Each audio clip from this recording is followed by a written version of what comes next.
Hello everybody and welcome to DRL TV. I am your host, James Pandoff. Tonight we are here at Gateway for the DRL iRacing Truck Series. With me tonight I have a special guest in Spencer Tart, and as always, Taylor Butcher Benjamin. How are you guys tonight? I'm good. How about yourself, JP? I'm doing pretty good. I'm looking forward to tonight's race. Right now we're currently in qualifying. We're about halfway done.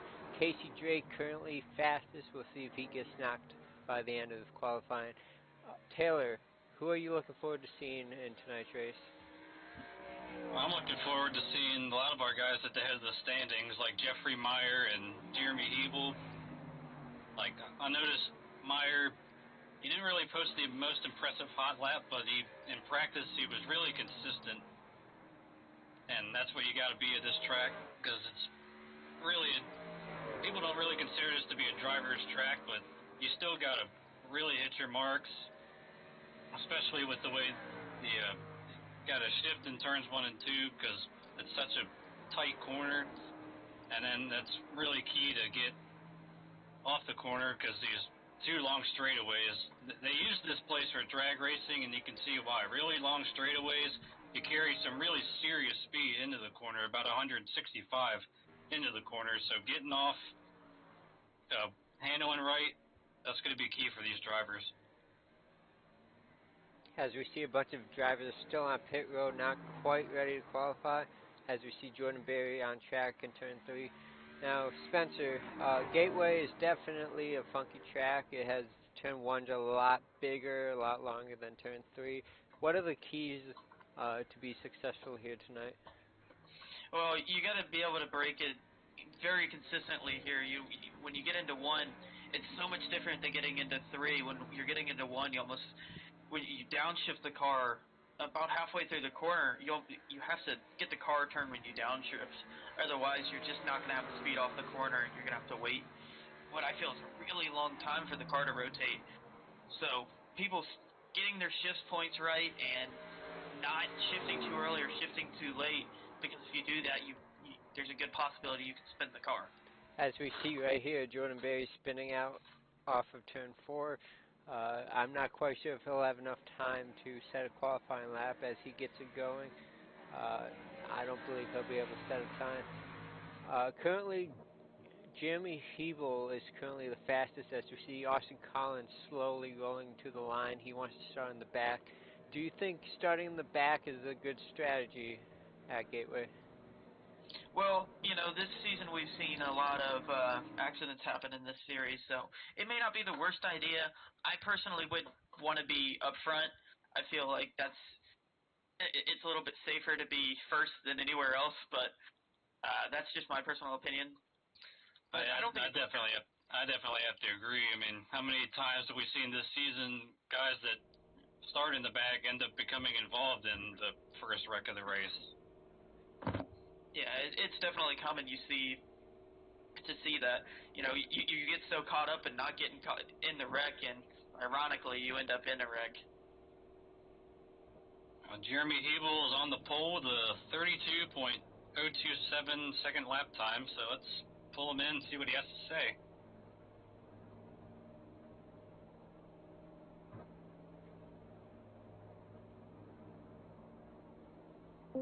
Hey Jeremy, this is the broadcast booth. You got a copy?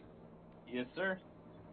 Well, that was a really impressive lap time you put on the pole. I believe this is your 4th or 5th pole this season. What's it going to take to put the full race together here at Gateway and end up in victory lane tonight? Oh, just everything I try to strive for every race. Stay out of trouble. Don't create my own trouble. Starting up front, I'm hoping that that's a good place to be. Because in the officials in practice, I see a lot of people losing it off the corners here. So I hope we don't have a race plagued with cautions. It'd be nice to get some long green flag runs in, but try to stay up front and stay out of trouble is the main goal here. And that's actually what Spencer and I were just talking about, whether it's a good idea to start in the back or not. But you got your teammate alongside. What have you got? How are you guys gonna work together at all much? Well, we'll definitely try. We're not going to work against each other, that's for sure. All right. Well, good luck out there, and hope to talk to you later on, finishing on the podium, or maybe even better. All right, I hope so. Thanks. And that was our pole sitter, Jeremy Hebel. As we take a look at the starting grid, third place is Richard Springer, Adam Ferries in fourth, PJ O'Leary starting in fifth, Jeffrey Meyer, the points series leader, is in sixth. Seventh place is Casey Drake, Daniel Holloway is in eighth. Starting in ninth is Roy Grande. 10th place, Eric Weatherholtz. We haven't seen Eric in a while. Glad to have him back. Adam Purcell's in 11th. Corey Sherman's in 12th. Corey had a great run last week. 15th is David Welborn Jr. Adam Breeden is in 16th. Cody Gasky in 17th. Trent Helt in 18th. Jarrett Rogers and Austin Collins, teammates, take up spots 19 and 20th. And Jordan Berry. Yep, Jordan Berry and Marvin Wingfield actually did not get a qualifying time posted, and David Wright is race control tonight.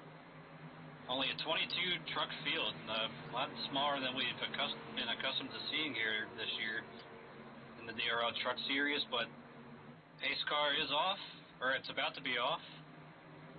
We're going to go 150 laps tonight around Gateway, around this 1.25-mile facility.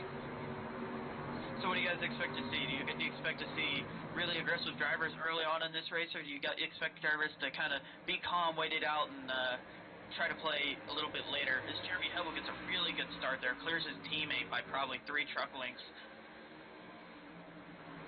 That was big for him right there. Yeah, I expect to see a lot of aggressive nature as we see Casey Drake already kind of getting body slammed back there around Daniel Holloway, back there around the 7th, 8th position. As Eric Weatherholt sees that in front of him, it must worry him a little bit, you know, to see 2 cars beating and banging right in front of him. You know, last thing he wants to see is, is it spins? No, into the inside wall and hit. No, that is, wow. Well, that's not the way he wanted to come back to this series, as he's got some pretty serious damage on the front end. Yeah, that truck does not look great. It Roy doesn't Grande, look like anything. he got a lot of damage out of that too. Yeah, that's unfortunate. Yep, he's actually smoking down the backstretch here, so. Roy, you know, he got a really good qualifying here, starting in the top 10. It's unfortunate to see something really 100% out of his control just end his night. As we're watching on board with Eric Weatherholtz, we see Casey Drake and Daniel Holloway get together as he's coming down the backstretch. He's going to be entering turn 3. Everything's looking pretty good. As he gets back on the gas, that's when he starts to get loose, and he just loses it right off the corner into the wall. That's what I was concerned about. I saw a lot of people getting loose off turn 4, whether it's getting back to the gas too early or whatever it might be, but I don't think that's the last wreck we're going to see off turn 4, and unfortunately, because it is the way the physics are on iRacing, where they bounce across the track after hitting the inside wall, collect a lot of other people. You know, as we were saying about the wanting to start up front or start in the back, that's a perfect example of what can happen if you start in the back. You know, Roy didn't really start in the back. He started in a pretty good spot, in top 10, right in the middle of the field, and taken out by something that 100% out of his control. So that's one of those things where Jeremy Hebel being up front, getting that pole way ahead in any of that, none, you know, never even had to cross his mind to get around wreck. Yeah, that's why I was really surprised to see Austin Collins and his teammate Jared Rogers start in the back. They were both really fast in practice. They elected to take that strategy and kind of put them almost in harm's way, but they were able to snake their way through the wreck. Yeah, I'm sure that made their heart skip a little bit, as it did for everybody else in the field.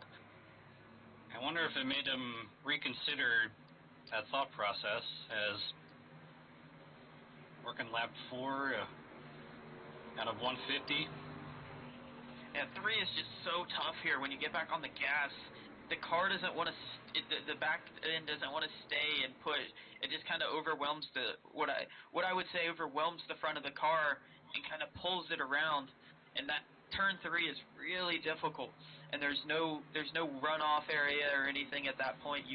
If you spin, you're hitting the wall. Yeah, because it's such a long sweeping corner, especially with how flat it is. It's only 9 degrees, so it really invites you to want to get on the gas too early, and fortunately that's what bit Eric Weatherholt's here tonight. Yeah, a track that I would really compare this to, which, you know, is kind of a stretch size-wise, is Martinsville. This really has a lot of characteristics that Martinsville does, even though that the turns are long and sweeping. But the way it's flat and has very little banking, it makes these trucks behave like it does at Martinsville. As the field comes to the 1 to go, looks like Jeremy Hebel will start on the inside. Yeah, you got a really great start on the initial launch. Yeah, he did get a really good start there. He just kind of caught those guys napping a little bit, so I don't expect them to. I don't expect the field to be fooled as much this time. But we'll see. The way iRacing works is I feel like the lead car has such an advantage when he goes. It just feels like he can clear the top 90% of the time and let you predict when he goes.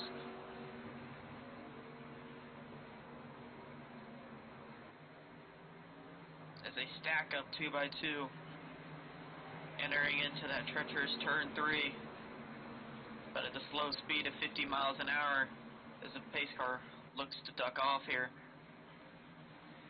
Wonder the yellow if he number 1, Jeremy Hebel, is going to lead the field off for the second time. I wonder if he and Dakota might have like a 3-2-1 go thing in their Discord channel. Actually, he takes off pretty early once again. Yeah, another really early start and kind of clears both of them. And it looks like they'll be able to go single file into the turn for quite a while. It's Richard Springer, and yeah, he had a tough restart. He got passed by PJ O'Leary, and now is under fire from Jeffrey Meyer. Yeah, Jeffrey Meyer looking to his inside here. You know, truck that we've seen in victory lane quite a bit this year. You know, he's had a lot of speed this year, and I don't think tonight's going to be any different.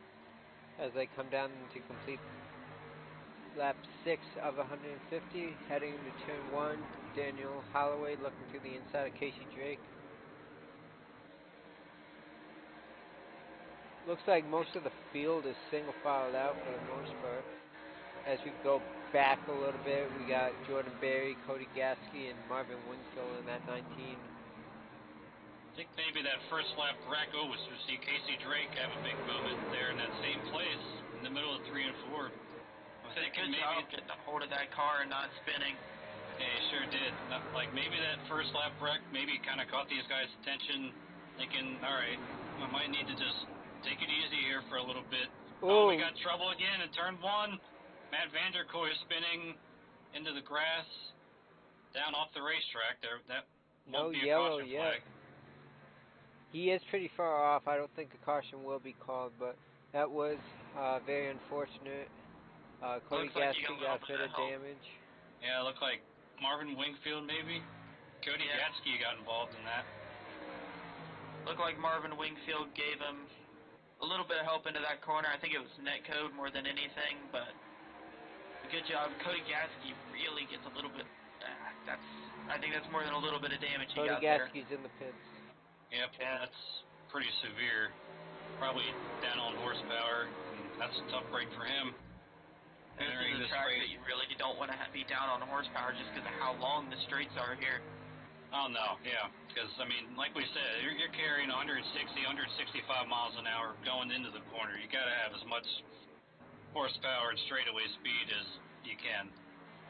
That's something I want to point out here is Dakota Wilkins and Jeremy Hebel are only 0.3 apart. I kind of expected Hebel to pull a little bit of a lead here, but Dakota Wilkins is really just, he's keeping him in range. He's not on his bumper, but he's close enough. He's getting sideways off turn 4, and he's getting spun. Yeah. Oh, No.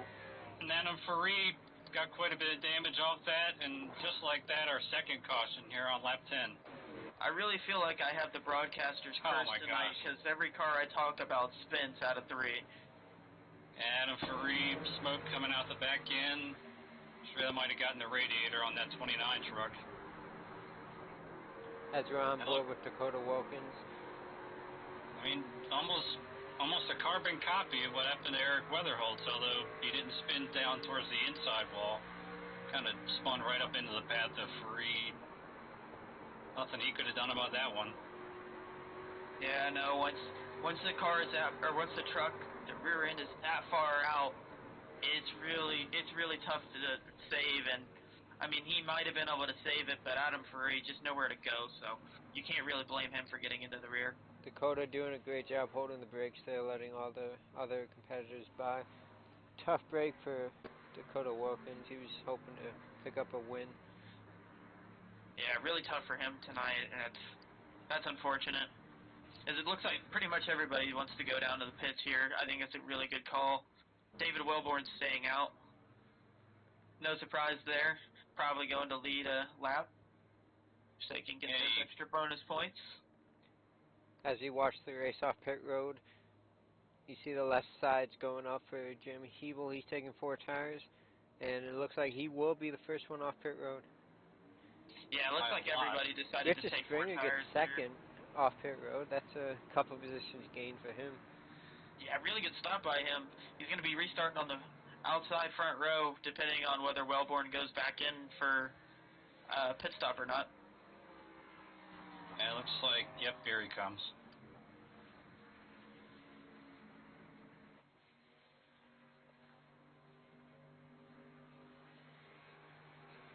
And those extra points for leading the lap are, can be really important.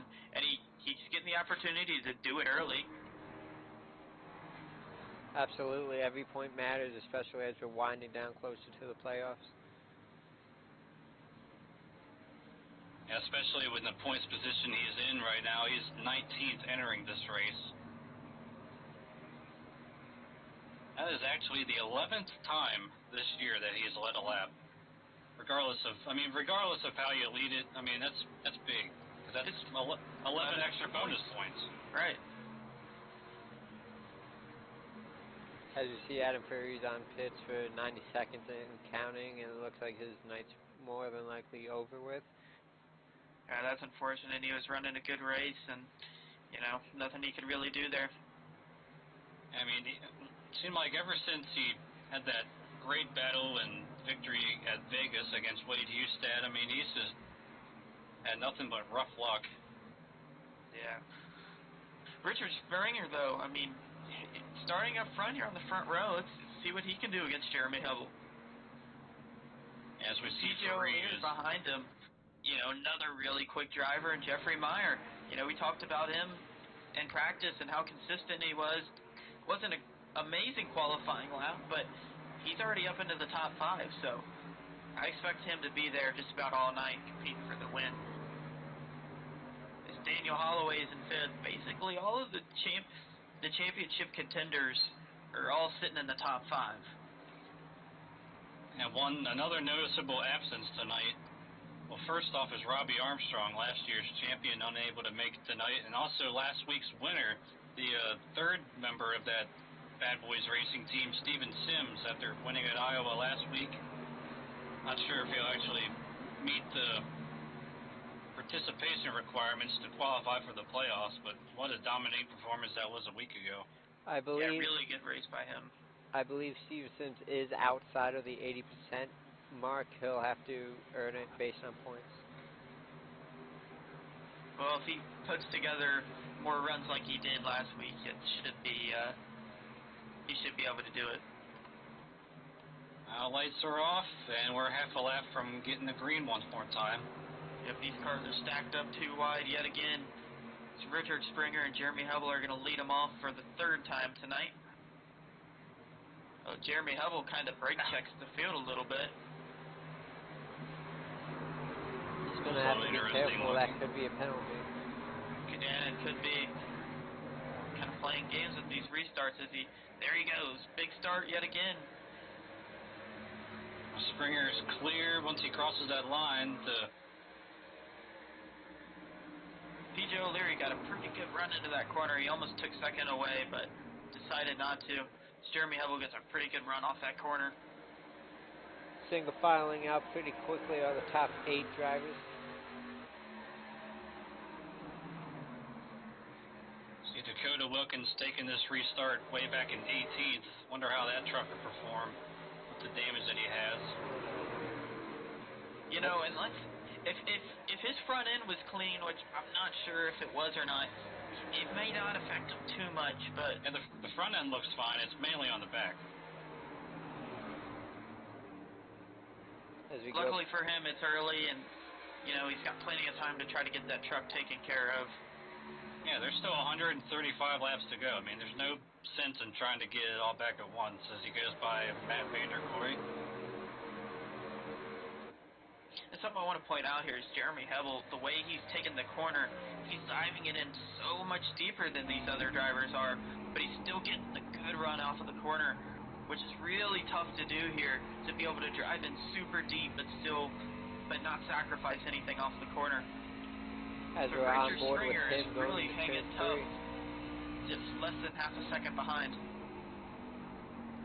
We see Richard Springer taking that middle to high line and then diving it down to the apron in turn 3. Let's see if he does the same thing in 1. No, I think he's going to take a little bit different of a line here in 1. He's going to stay off the bottom completely and roll that second, the first or second seam, and kind of let it drift up the track. Yeah, you see him right there on those seams. And you see him gain a little bit on Hebel right there as he went a little wider. It looks like Richard Springer might be a little bit better in 1 and 2, but I think Jeremy Hebel's better than anybody on the track right now in 3 and 4. Oh, we got a caution behind them. Got a caution in the back. Adam Breeden. Oh no! They're wrecking again. Wingfield back up into the field. And Wingfield was the first one to go around. I'm not really sure what happened there. Let's take a look as we're on board with Adam Breeden as he's heading to the backstretch right now.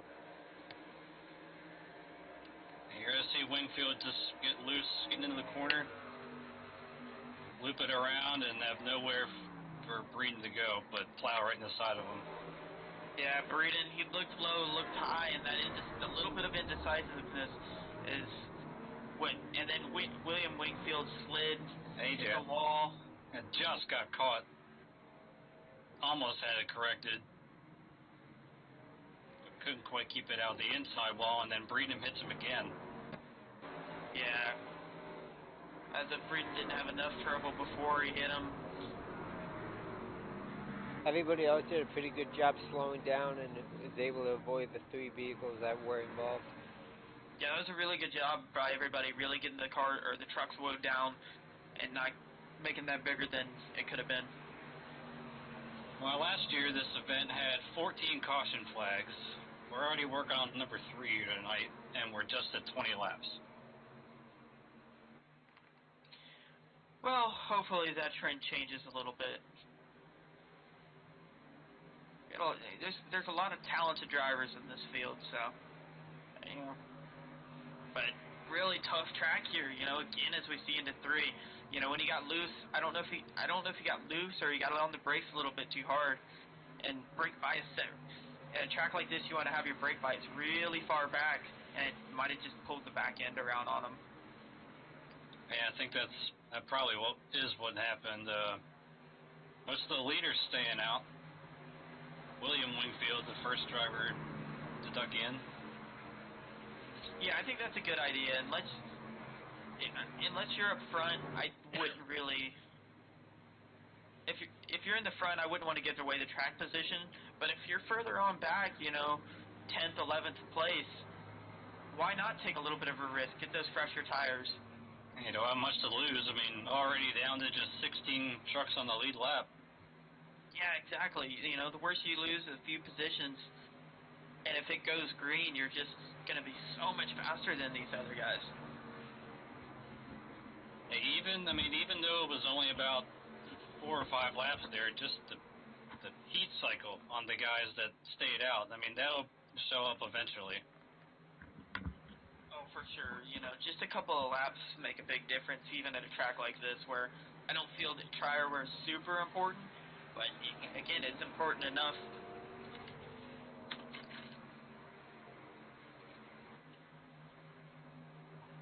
Wonder if we have enough time to maybe talk to somebody here real quick. Well, if they don't double file out here, we might be able to, but I think we should just wait to see if it double files out. Otherwise, I don't think we have too much time to talk to anybody. But I think the lights should be off on the pace card this time. And maybe next caution we can get to somebody. Maybe we can talk to our leader, Jeremy Hebel. Hopefully there is no OR cautions.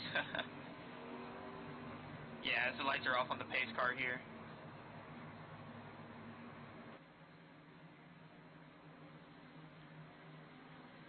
Only 16 drivers lead up on the lead lap this time. And Marvin Wingfield has gone 1 lap down. He's back on the track, but yeah, actually, the damage doesn't look that horrible.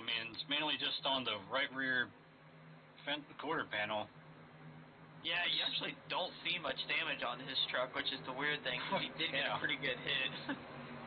But it feels like if you can hit the side of these trucks as hard as you possibly can, and nothing happens to them, but if you hit anything with the front end, your night's over. Yeah, it's like the composite body with the Xfinity cars. It's really weird, but pace cars are about to duck off. Jeremy Hebel has led all but 1 lap.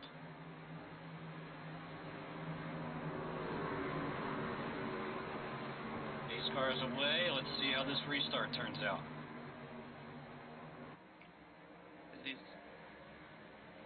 Richard Springer stayed pretty even with him there, but Jeremy Hebel able to clear him again. That's just the closest he's been. Yeah, definitely closest he's been. Because they're 2 wide off the corner. Casey Drake and Jeffrey Meyer fighting for position. As Jeffrey Meyer's teammate Daniel Holloway gives him a big push down the backstretch. Jeffrey Meyer goes to the inside. Oh, gets really tight. I think he hit the apron a little bit there. Had to chase it up. Good job not getting into Casey Drake there. Yeah, that rumble strip can be treacherous if you hit it the wrong way. Yeah, it definitely can be. It's a spin device, if you ask me. That allows Casey Drake just to get a little bit of a gap on him, but he's working back up to him. And we know how badly Casey Drake needs a good run, because 3 out of the last 4 weeks he's finished outside the top 20. Last week he only made it 1 lap before he got taken out in a wreck. Yeah, so running top 5 here is really good for him. He needs his good points finish. Jeremy Hebel's starting to pull the lead here. He's got a half a second lead already. Dakota Wilkins has made it back up into the top 10. That's impressive. We said that I've talked about his front end damage and not having any, and it just being mainly rear end damage. So again, that shows that his truck might not be too bad. As we see just in front of them, Corey Sherman and David Wilborn Jr. side by side as they come off turn 4. Looks like Dakota Wilkins is going to go to the high side and try to get a nice run on David Wilborn Jr. who comes up to block. Yeah, that's something I wanted to talk about. Wellborn's had some really tough weeks lately, but Wellborn running in the top 10, that is really good for him. He needs a good points night here today. I remember last week at Iowa, he was running 4th for a while until had some late race misfortune. So he's been getting faster the last couple of weeks, but just hasn't gotten the finishing results to show for his efforts. Yeah, for sure. He's had some good speed, and here you go. Dakota Wilkins looking on his inside, trying to make a move here. Doesn't make it work. Decides to back off a little bit. But Richard Springer not falling back anymore. Still just half a second behind our leader, Jeremy Hebel. As he runs a little bit different of a line in than Hebel into both turns. Hebel keeps it a little bit higher, uses that little bit of extra banking that's up there in 1 and 2, while Richard Springer tries to kind of diamond the corner and let it roll out in the center and bring it back down. And it seemed to be kind of identical line there. Seemed to be kind of flip-flopping. Last lap, Springer was about a tenth quicker, and this time Hebel was about 2 tenths quicker. Yeah, Springer's about 3/4 of a second now behind Hebel, as we see PJ O'Leary putting pressure on Richard, maybe setting up for a pass within a couple laps. Yeah, PJ O'Leary showing some really good speed here tonight. I'm Jeffrey Meyer looking on Casey Drake, peeking the nose inside. Yep, he's staying on the inside, but he just can't get it to work. A track like this, I feel like you really have to get a good run down either one of these straightaways and get down to their inside, and you have to be able to hold side by side out of the corner with them. And like you said, Spencer, that's where Hebel is right now killing this field. Is in the middle of 1 and 2, able to get it turned. Oh, as we see Drake up into the wall. Oh yeah, he really hits the wall hard there, clears it off the right side of his truck, lets a couple of drivers by all the way back to the 58. I think that's going to put him in P7. You can see a little bit of a crinkle on his right front. He stayed against the wall for a while to let these guys go, which was considerate of him. Yeah, really good job, keeping it up there on the wall and not turning it back down. Something happened to David Wellborn. He's been into the wall also, and he's coming down on the pit road. That's unfortunate. We were just talking about him having a really good night here and needing this finish. Looking back on it now, I think it was because of the downshift at turns 1 and 2, got the truck sideways, overcorrected, and slammed hard with the right side. Yeah, he hit the wall hard there. That's got a bit of damage. In particular, their right front. Really unfortunate. He was having a good night tonight. I hate to see it. The commentator's curse is alive and well. Unfortunately, man. He's probably stopped talking about any of these drivers. Jeremy Hebel's lead now just over 1 second, as we see Richard Springer and PJ O'Leary still battling it out for second. Yep, Jeremy Hebel, where he's beating these guys is he's just so consistent through the turn, or through 1 and 2. These other guys, they just aren't able to match his line. He's last 3 laps, 32.74, 32.79, 32.773. I mean, he's just really consistent here with his lap times with the 32.9s in a row. And that allows him to be fast down the straightaway. Right, and that's what, with the straightaways being as long as they are here, it's better to give up a little bit in the turns and make it up on the straightaways. Yeah, it's kind of like off turn 3 at Pocono, with how long that straightaway is. Yeah, that's a really good comparison with all these long straightaways here. PJ O'Leary really looking at the back of Richard Springer, wanting to make a move as Jeffrey Meyer's on him and Daniel Holloway. I think Springer might be holding these guys up a little bit. Here comes O'Leary with a run. Yeah, O'Leary gets a really good run down there. He's going to have to drive the truck in really deep here and clear Springer. And he does it. He does a really good job, and he needs to get in front of him because Springer's going to have to run down the backstroke. Yep. Springer crosses him over, but I think Jeffrey Meyer gave him a little bump there. Now Richard Springer needs to drive it in really deep to try to clear him. Oh, look at PJ. Oh, hang on. Oh, right down in between those guys. Wow. There was enough so hole. Close. Everybody gets through that okay, and we stay under green. What a terrific job PJ did to not go all the way around, and he recovers. I think, although it puts him back to about 7th place. Yeah, but no damage on that truck. That's he made that a lot better than it could have been. Richard Springer drove it in there, and he just kind of scared him a little bit. He made him PJ drive it in really deep and get out past where there's grip and lose the rear end of that truck. He recovers back to about 9th place as Dakota Wilkins back up to 8th. And Jeremy Hebel is just checking out on these guys, up 2.2 seconds and gain on each lap. Yeah, I think Jeffrey Meyer's really trying to get around Richard Springer here to try to get to him. I think Jeffrey Meyer's got a little bit more speed than Springer right now, but you know, Jeffrey Meyer's proven that he's a patient driver, and that's why he has 4 wins this year. You know, he's not trying to make any crazy moves on lap 37. He knows he's got plenty of race left here. He's just kind of hanging out and riding. I mean, just think about how consistent he's been. Not just the 4 wins, but 10 top 5s and 11 top 10s and 16 starts, and that's why he has such an enormous points lead entering tonight. 97 points over Dakota Wilkins and the rest of the field. Yeah, Jeremy Hebel, you know, sitting in 4th place, and you know he's been really quick this year, but just hasn't been able to put the consistency together that Jeffrey Meyer or even Dakota Wilkins has been able to. Trouble back straight away, Corey Sherman. Sideway, and another truck behind him. Trent Helt now goes around off of 2, and now the caution is out. The caution flies. Trent Helt was in that one, as Taylor said. Kind of 2 separate situations going on there. Right when Sherman looked like he was straightening his truck out, that's when Helt went around. No damage for Helt, though. That's good news. I'm not sure about Corey Sherman. I don't think any damage for either of them. As we're looking at Corey Sherman right now, coming off onto the back straight, he just gets loose, doesn't go fully around, locks up the brakes there, but he's able to keep it straight and out of the wall. And meanwhile, behind him, by both of those drivers not to get into anything. As we see Jeremy Hebel leading them down pit road.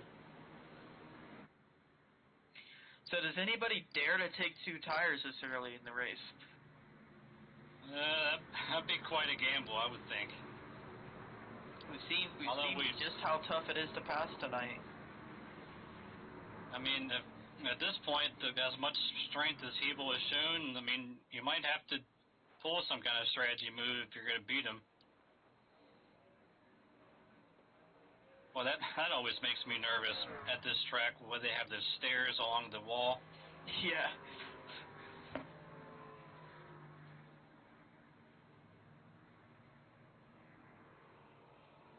Free pass, believe, is going to Marvin Wingfield.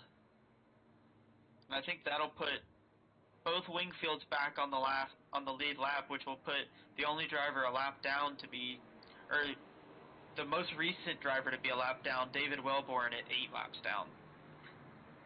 And Hebel up pit road first, followed by Springer, Meyer, Holloway, and Wilkins. So they pretty much went in the way they came. They came out the way they went in. Dakota Wilkins, though, back into the top 7. Casey Drake had a bit of a problem, though. Well, we remember Casey Drake got into the wall there, so he might have been getting a little bit of damage repaired. I think that's smart on his... He's actually watching his pit stop. He actually didn't pull far enough into his box. You normally see these guys overshoot, but he had the opposite problem that time. No, I thought he was, yeah. I just figured he was getting a little bit of that damage repaired.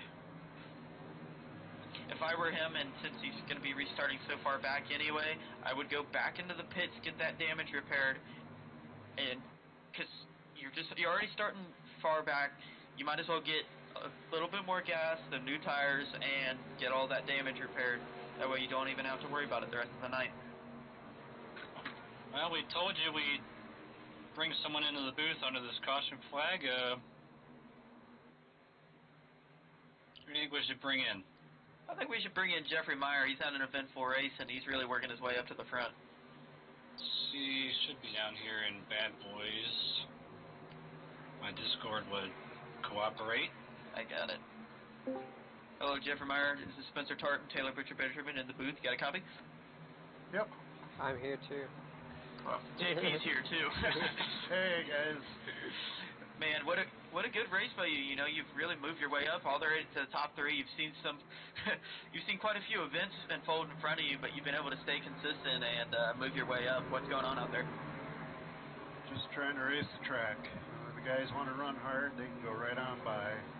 Because the guys that have been doing it have been trying to stay out in front, and they end up turning themselves. So I'm just biding my time and try not to make any mistakes.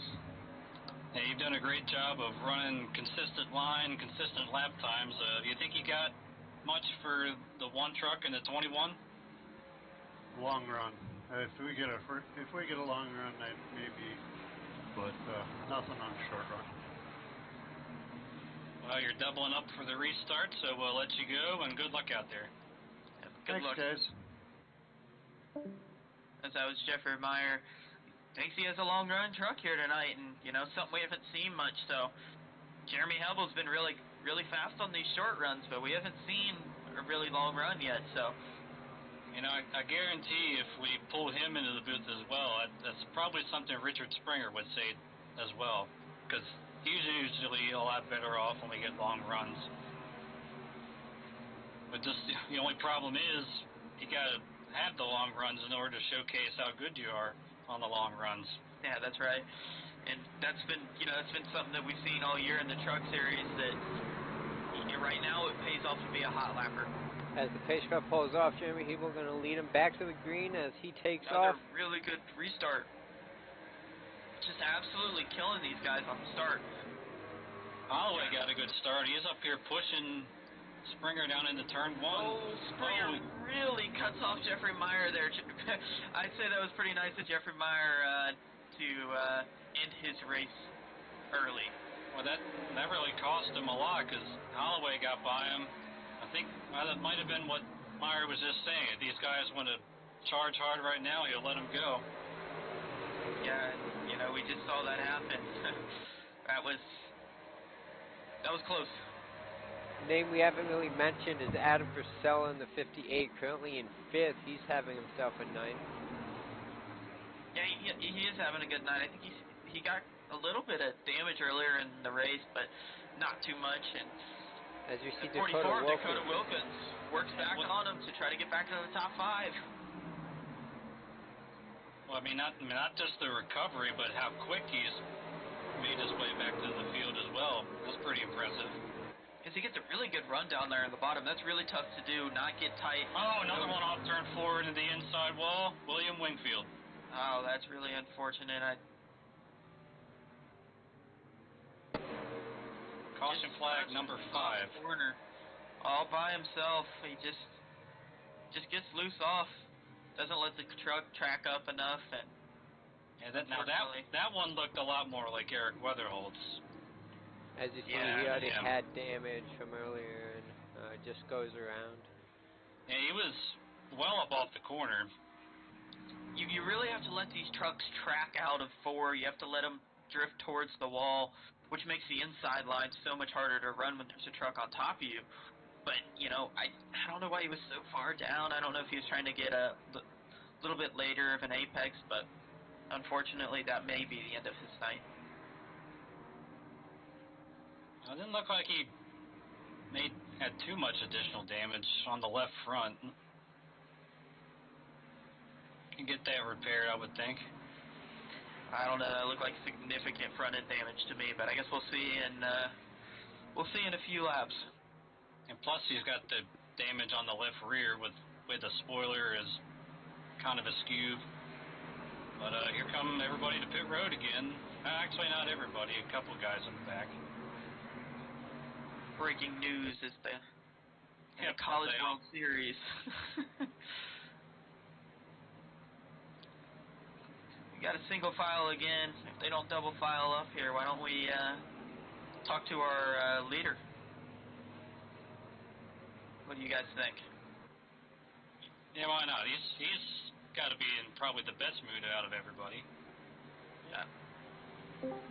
Hello, Jeremy Hebel. This is Spencer Tart, Taylor, Richard Benjamin, and JP in the booth. Got a copy? Yes, sir. Man, you've been out up front all night. You've been quite a few cautions, but what do you think that truck's going to do on the long run? On the long run, I think it's as good as it is in the short run. I was kind of enjoying that one that we just had there, so I'm hoping we get another one. Just, you know, I'm able to hit my marks and stay smooth, and I'm really liking the long run, so I hope we get back to it. Yeah, we've been seeing you use a little bit more banking than most of these guys up in 1 and 2. Is that helping your truck rotate a little bit better and letting you get back on the throttle a little bit earlier? Yeah, a little bit that, and just trying to save the tires a little bit too. With I see some guys going with a little more shallower entry, and I think they're kind of burning the tires up a little more. So kind of trying to conserve a little bit running that high too. Yeah, really good. So, good luck, man. We're really enjoying watching you. All right, thank you. As we put him back in to his chain. And for right now, he's still led all but just that one lap under caution. Which is because our boy Wellborn, that extra point, and he actually he's not going to have a great night anymore. So, he actually got the free pass under that caution that puts him 7 laps down. Hey, if it keeps going like this, he might get a chance. I mean, you never know, right? Never know. That's what you got to love about racing. There's always a chance. Particularly with this Dynasty Racing League Truck Series. I mean, every week we come to expect the unexpected, and they usually don't let us down. They never do.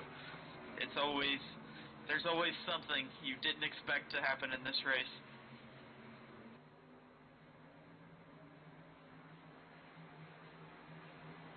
As the field comes off of turn 4, we should be getting the 1 to go signal here. Jeremy Hebel will be leading them once again to Green Flag Racing. The one I'm going to be looking forward to on this restart is Daniel Holloway starting on the inside this time. I think he'll be able to get a run on Richard Springer, and maybe he'll have something for Jeremy. Yeah, Holloway's been really good on these restarts, and now that he's on the inside, I feel like the inside gets a little bit better in the restart anyway, so.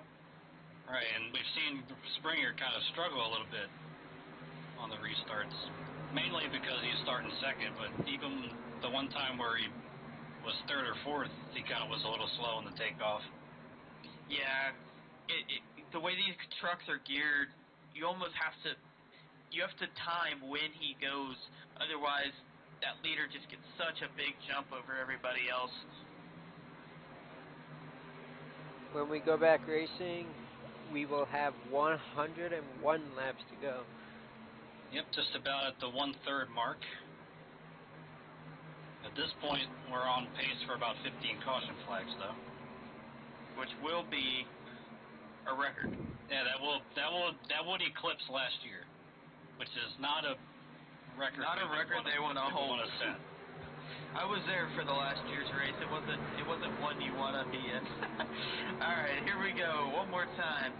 Jeremy Hubble leads them off. As predicted, he gets another really good start. Not as great as some of the other ones, but good enough to clear both of them easy.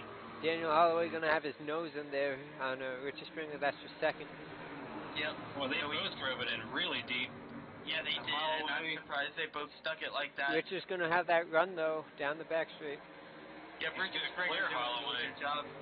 Comes Meyer looking on Holloway. Meyer thinks better of it. He's like, that's my teammate. I probably shouldn't shove it in there too late. Dakota Wilkins might have a run on Jeffrey. Jeffrey's going to close the door on him, but Dakota Wilkins back in the top 5. Yeah, that's really impressive to have a wreck that we thought may have taken him out of this race to being back in the top 5 within 20, 30 laps. As we see something going on with the 58, everyone's passing him on the outside. Yeah, and that's unfortunate. He was having a really good race here. I'm not sure what happened. Does not look like he has any damage, but Casey Drake going by him on the outside. That puts him back in 9th. I wonder if he's just... I think he's just playing it smart. There's plenty of time left. And it really is. It's tough to be down there on the bottom. He probably doesn't want to light those tires up and spin like some of those other guys have off the corner. Yeah, I think that's basically what he's doing, is just playing it safe. And I think Jeremy Hebel is getting faster and faster as this race goes on. He's pulling away a lead so fast on these guys. And that's bad news for the rest of the competition. Yeah, it's definitely not anything anybody else besides him wanted to hear. Purcell looking to take 8th place back from Casey Drake. Daniel Holloway trying to make a move on the 21 of Richard Springer, but just can't get it done. Richard Springer really well, you know, rolling the corner well and getting a really good run off these corners, making it really hard to pass. Whoa, Holloway. Holloway gets really loose there. I assume he'd let his teammate Jeffrey Meyer by here on this corner, or not. I don't think he was quite far enough to take advantage.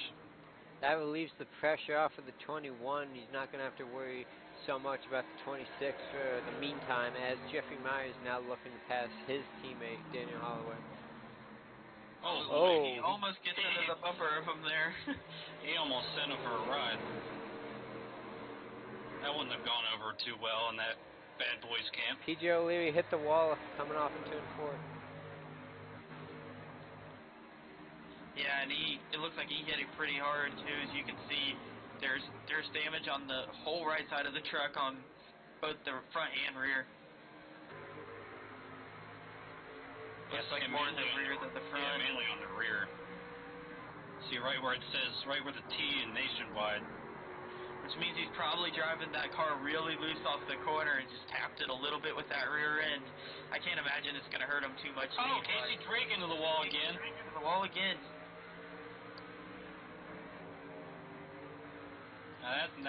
His damage looks a lot more serious. Yeah, he hit it a lot harder.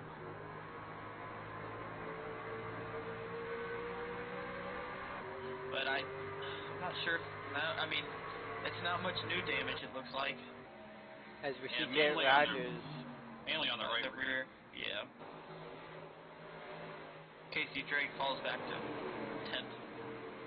Jeremy Hebel already got 1.6. Oh, makes that now 2 second lead. Yeah, I mean, 4/10 on that lap. I mean, almost half a second. I mean, as long as he doesn't beat himself, I mean, he's definitely shown he's got what it takes to win this race. But I mean, like we've seen so many times, we saw at Milwaukee, I recall, how dominant he was, and then a late race mistake, battling Jeffrey Meyer late in the race. Now, what I'm listening to is the in-car difference between Richard Springer and Jeremy Hebel. Richard Springer just doesn't seem like he can pick that throttle up as early and be as aggressive on it as Hebel can, because he kind of bobbles it off. He almost bobbles the throttle off the corner because he's getting tight. That's what Hebel's doing really well. He's waiting for that car to roll. That way he can get back on the throttle confidently, 100%. Lap after lap. That's allowing him to get a lot better tire wear compared to Springer. As O'Leary, or rather Meyer, is all over the 21 now, looking to take that second spot away. Speaking of, Jordan Berry goes around on the backstretch. Oh, look out, rest of the field. Contact. Oh, no, Wingfield involved. Wow, just as he gets back on the lead lap. Well, he almost ran over Casey Drake and then just picked the wrong hole and tried to go to the grass. Yeah, Jordan Berry. Let's try to take a look and see what happens here. Already had some right front damage. Comes off the 2. Well, that was late. Yeah, that was really late off the corner. Again, you see how low he is, and he's still turning. At that point, if you're not letting letting the truck drift up the track, the car is gonna get loose, and the rear end's gonna pull around. And just because of how much wheel input you have at that point, well, he got hit by both Wingfields, William and Marvin. Yeah, neither one of them are having a spectacular night. No, not at all. Here comes everyone to pit road. Yep, can't say I didn't expect that. Just enough laps to bring everybody. Again, I think it's still early. It's still too early to try really anything on strategy, two-tire-wise. But we might see it. I believe David Wellborn's going to get another lucky dog. I think that would put him 6 laps down, I would believe. At this rate, he might get back on the lead lap at this rate.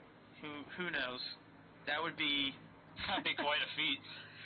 Only Wellborn could do something like that. Well, we saw Jeffrey like Meyer able Holloway. to do that, and Jeffrey got the win coming back from. Holloway comes off first. Is that 2 tires?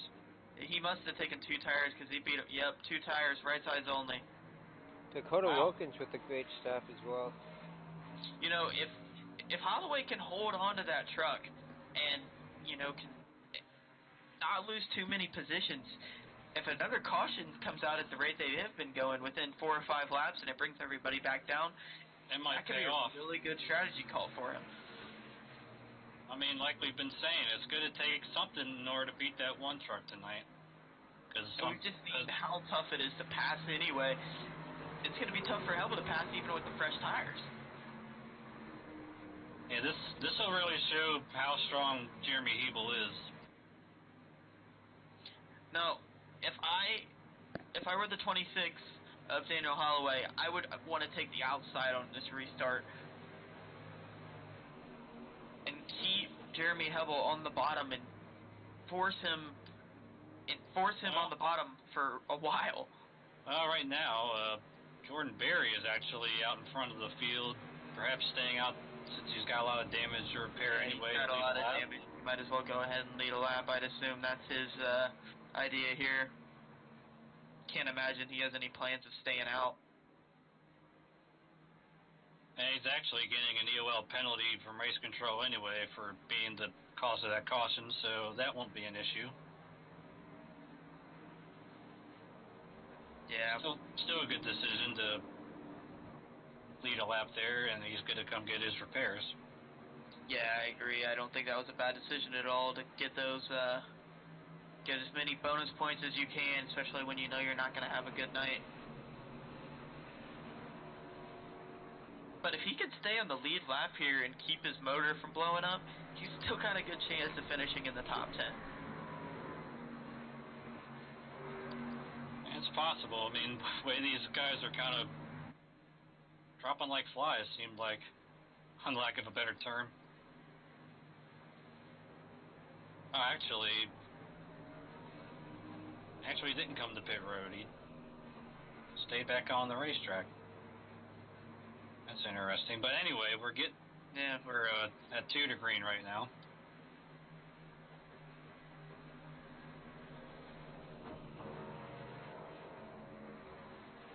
I think Eric Weatherholtz is stopping to let the fuel go by him. Or something. Right, I don't I'm not know. sure what's going on right now. Well, we know he's quite a few laps down. Yeah, he's 8 laps down, and obviously not in point situation since this is his first race back in the Dynasty Racing League in quite some time, and the fact that he used to run Grand National for points. Yeah, I'm surprised he's even still out here. I was actually about to say the exact same thing. What do you guys think? You think this is going to work out for Daniel Holloway, or do you think this might have been a bad decision? Do you think he gave up the pretty decent track position he had? I like this decision because he wasn't going to beat Hebel with the way on flat-out speed, so why not try something? Plus, he's got that win at Talladega in his back pocket, so he can afford to gamble right here. I just noticed something on his truck. He has headlights staring back at you on the rear splitter or spoiler. Yeah, that is pretty cool looking. I'm not sure if that's intentional or not, but I think it's kind of funny.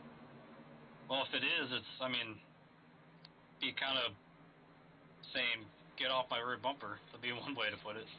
Yeah. I don't know about you guys, but if we're able to, how about we crank it up for this restart or rev it up?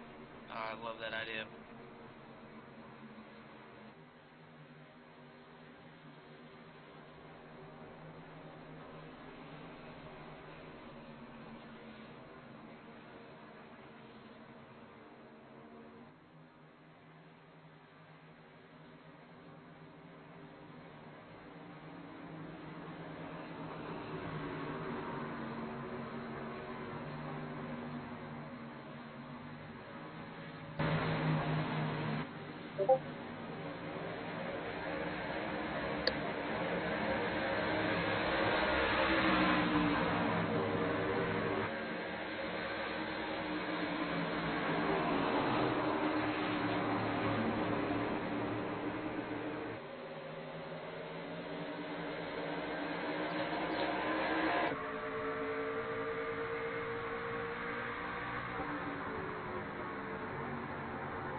Well, that didn't take too long for Daniel Holloway to lose those positions there, as he's already fallen back to second, and Dakota Wilkins working on him for third. How about Dakota Wilkins back up to second? And only about 50 laps since his accident early. I mean, ever since that wreck early on, he's been a man on a mission. As Meyer comes to the inside of Holloway. Yeah. Holloway tried something. Doesn't seem like it worked, but if we get a caution... Still applaud him for trying it, though. He tried something. You know, that's gonna give him a little bit more knowledge for the end of this race that what can he do and what can't he do strategy-wise.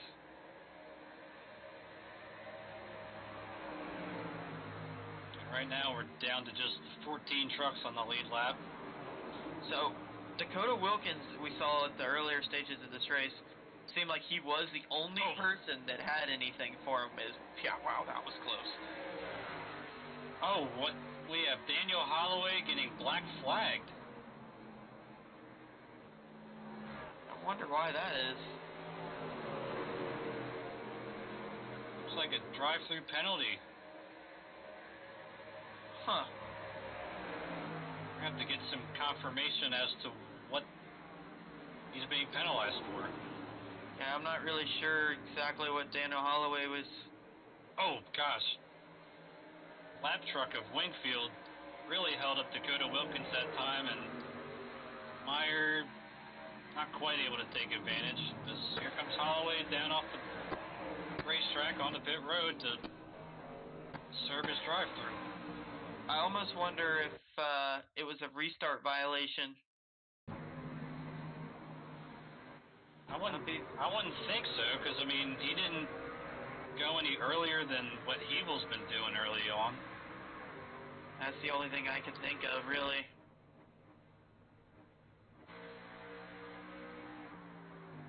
Gets a bump by his teammate, and, I mean, no, the restart looked clean. I'm not really sure what the penalty's for.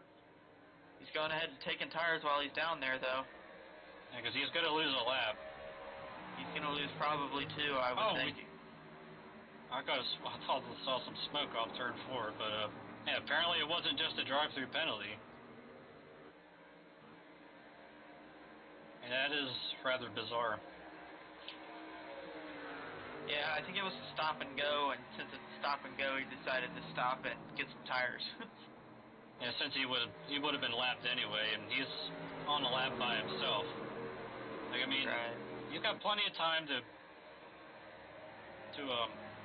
get back up there if we get another caution here quickly. But I mean, yeah, that is quite an unusual set of circumstances. being the only car a lap down. Kind of close between him and Wellborn there for a second.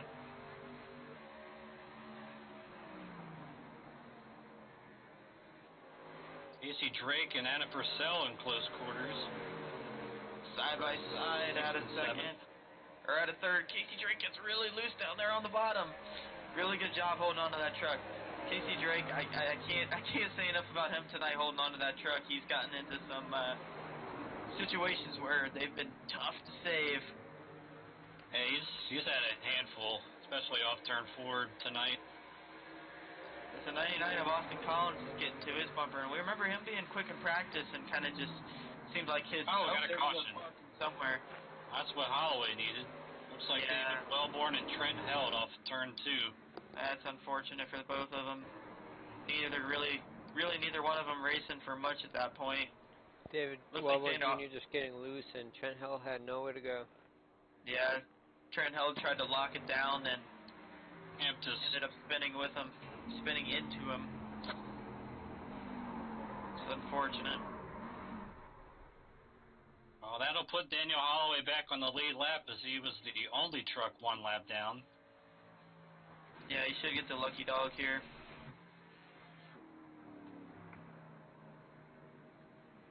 I'm going to pull him into the booth real quick. Hey, Daniel Holloway, this is the booth. You got a copy? Yeah, I got a copy. Well, we saw you take 2 tires and assume the lead on that restart, but we saw you get a black flag. What was it for? I saying that was going too slow for the restart had the field bundled up, but I don't know. I think there was a little bit too many laps, I think, but it felt, that 2 tires I thought felt like it was coming in after a few laps, but couldn't tell after that. That's an interesting call, but you're going to get the free pass here. Be back on the lead lap. Feel like you can drive your way back to the front?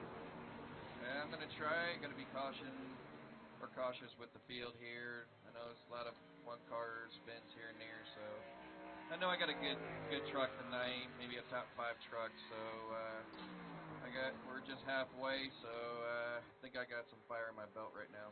Yeah, I definitely think you got the speed to go back up there, and you know, I'm not sure about that call either. So yeah, we'll see. Try to get back up to the front there. Really interesting watching you. But did you learn anything from those that 2-tire stop, maybe for later in the race? I think so, but it was too early because it felt like to me it was starting to come in for me for the 2 tires, but it was too early before that black flag. But you know, it is what it is. All right. Well, good luck tonight. Thanks, guys. Have a good night.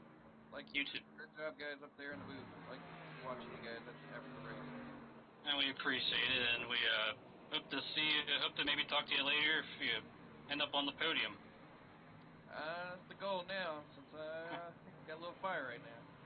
Yep, well, I'll let you get back to it. Thanks, Okay, guys. man.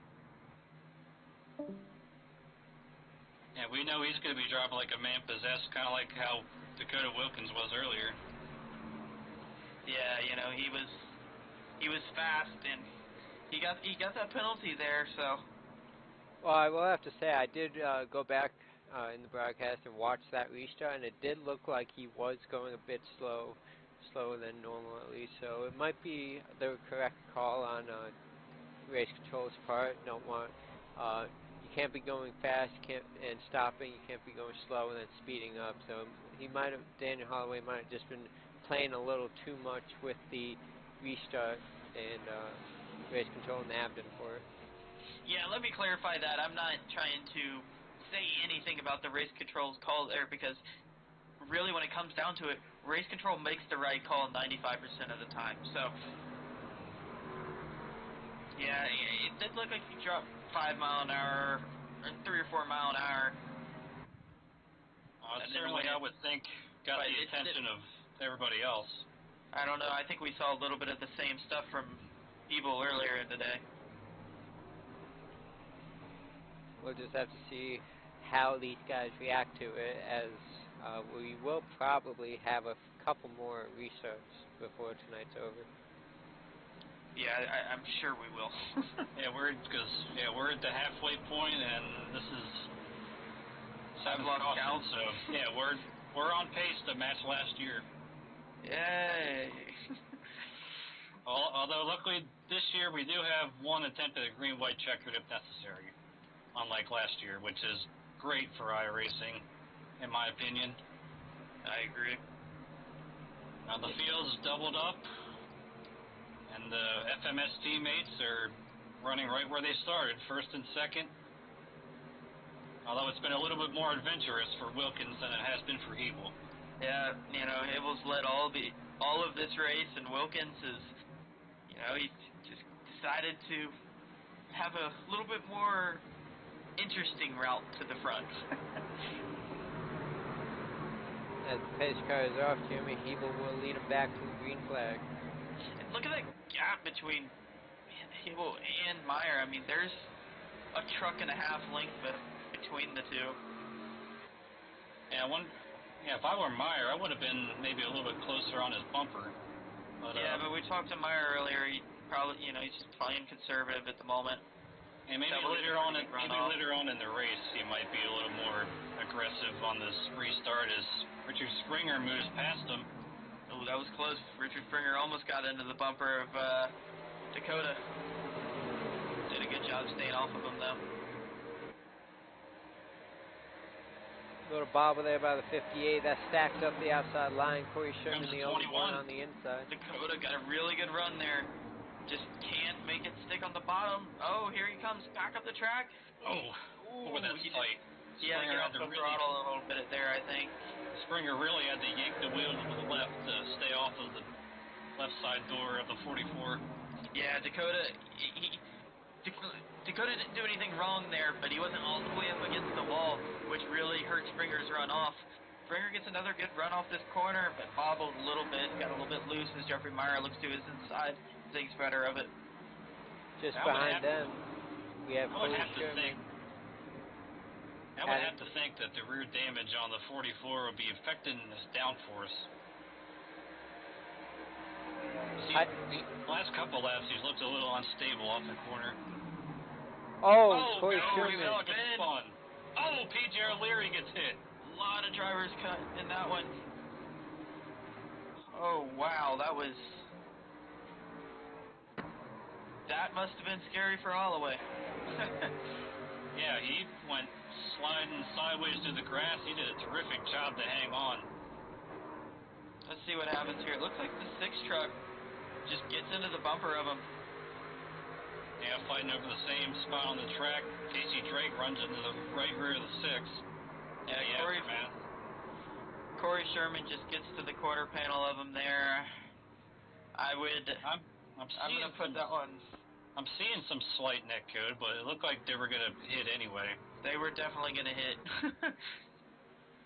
Well, that was some pretty heavy contact on O'Leary as well, on the right front of that 52 truck. As Corey Sherman just didn't leave Adam Purcell really any room to get down into that corner. Adam Purcell, heavy contact. Yeah, that's too bad. He was having quite a great run. Yeah, he was having a really good run. Really unfortunate for PJ, too. He was having a good night. Yeah, came in here 3rd in points. Or actually 5th in points, I'm sorry. Yeah, third place is Daniel Holloway, who barely snuck through that incident. Well, as we're on the caution, I'd like to take this moment to remind everybody that our next broadcast on DRL TV will be Monday, July 1st, 2019 at 9:30 p.m. for the SGK Racing 200 at Chicagoland Speedway. Be sure to check out the Cup Series action on Monday night. Yep, me and Spencer will both be in that one. Yeah, we will. It'll be exciting. I beat you. No, it's definitely going to be a fun one. We've seen these cars with this package, especially at that track. It's going to be a lot like Michigan, I think. It's where it's really wide open and bunched up, and then 20 laps later, everybody kind of splits. Yeah, and Chicagoland week is a cross series week, so we'll have drivers from Grand National and trucks in the Cup race. We'll have Cup and truck guys in the Grand National race, and we'll have Cup and Grand National in the truck race. So be sure to tune in to see what those races are all about. The next race, you're definitely not going to want to miss it. It'll be full of entertainment. Next race for the truck series will be, again, sponsored by SGK Racing. It will be at Chicagoland for 150 miles. That is 100 laps. Yeah, big shout out to SGK Racing and Fatal Concepts for sponsoring all 3 of those events next week. That is really stepping up. So thank you to all of those guys. Really cool to see everybody stepping up and sponsoring the event like that. Big thanks to Bill Edwards and Getty Buckner for getting that done. I need to learn from Bill Edwards how to do some of those paint schemes. I mean, he's really got some skills. Well, you've seen all of my paint schemes, and he's the only person I let do them, so... There's a reason. He gets me some wild paint schemes, and I love them. You check him out at fatalconcepts.com or find him on Trading Paints at Fatal Concepts. Looks like we're getting one to go. Looks like... Stack them back up one more time.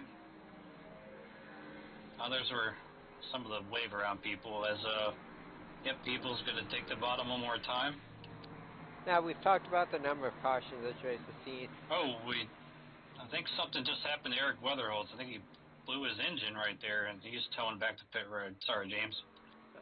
As I was saying, we talk about the number of cautions we've had tonight and last year, but Gateway is a very difficult track, and as we've seen, the majority of these cautions have been single car spins. We're not having car contact accidents as we've seen in the past. It's just a lot of difficulty maneuvering around this track, and that is why we're having so many cautions. I mean, this track, I mean, it's 1.25 miles, and you've reached some pretty high speeds, but it drives just like a short track. Yeah, really.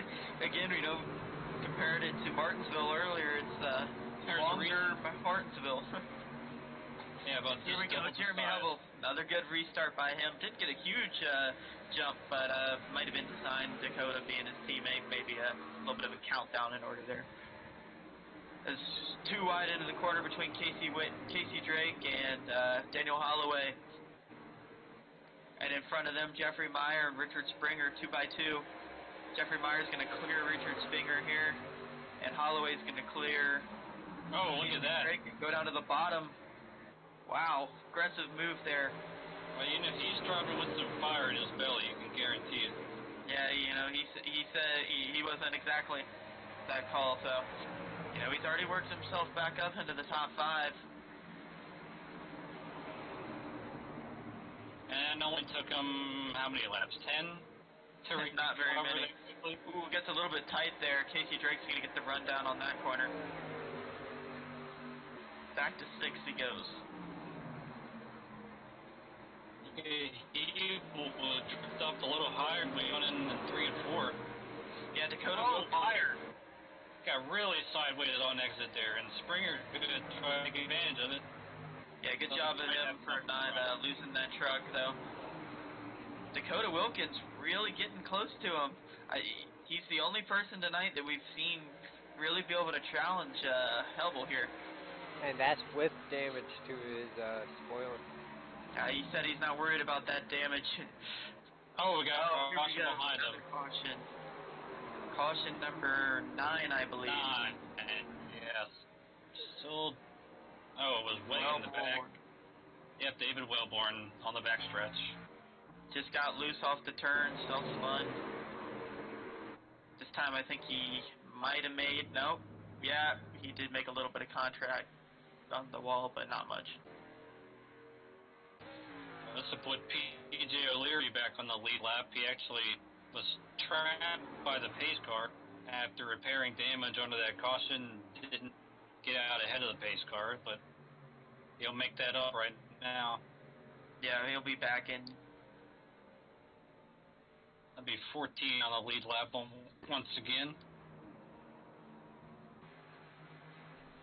That right there, just another example of a solo car spinning out, bringing out the caution. I mean, we've been seeing that all night long on both ends of the racetrack. A little surprised we didn't see really anybody go down the pits there. I expected some of the guys a little bit further back to try to play. Now we see Austin Collins, Trent, Jared Rogers, about everybody from about 8th on back. Yeah, I like that call. I really like that call being where they are, playing, getting some tires, getting a little bit more gas. Hopefully have a little bit more speed, and I think it's a good call.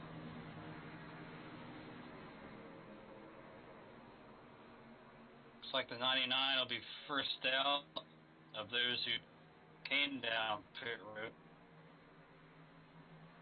I'm still waiting for the 99 to get back up there. Based on what we saw in practice, I mean, he's got some pretty solid speed. Yeah, he does have some good speed. And, hey, he has plenty of time to get up there, 60 laps. So with those fresh tires, restart, or he'll be back in 9th. Yeah, only one driver behind these guys that stayed out. That was Matt Vanderkoy.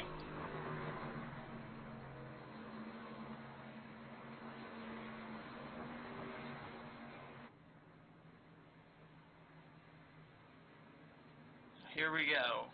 It looks like they're going to double file out again.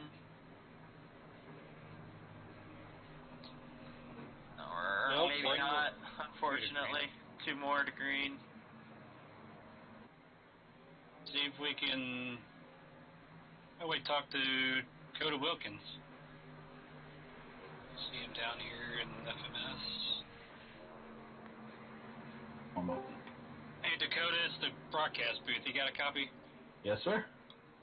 Well, you're running right where you started, but it had a lot more adventure than just that. After that early incident off of 4, despite the damage, you still look pretty strong. Yeah, honestly, I haven't even noticed the damage. The truck feels fine. I'm not as comfortable here as I would like, so the fact I'm running this good is kind of shocking me a little bit, but hopefully I can keep it clean and maybe challenge Jeremy for the win. Yeah, it looks like you've been the only person with enough speed to challenge Jeremy, so it'll be interesting seeing you guys try to battle it out for the win here. Good luck. Thank you. It's going to be 60 to go when the field crosses the line, and they should have the 1 to go signal. Yeah. Yep, they'll get the lights off on the pace car and have 2 to go here. 1 to go is... Or 1 to go. A lot of restarts. I should have been able to figure this out by now. Yep, this is our 9th caution flag. I mean, we're still on pace to reach last year's mark.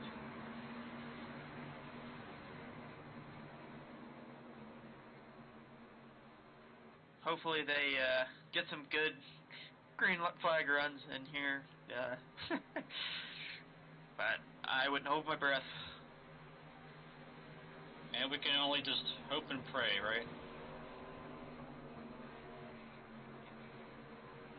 Yeah, a lot of these trucks that are still on the back end of the lead lap have quite a bit of damage, like O'Leary and Trent and Adam Purcell and Jordan Berry, but they're still in it. Yeah, exactly, and you know, even further on back for 16th and 17th, you have Cody Gatsky and Wakefield both 7 laps down, but yeah, that's the position that they're both fighting for. Yeah. Here we go, Dakota. Really quick. Yep, Hubble takes off well again. But Dakota stays with him. Not a terrible start for him either. Yeah, Hebel's doing a really smart thing on these restarts, moving up as soon as he crosses the line to get that proper angle.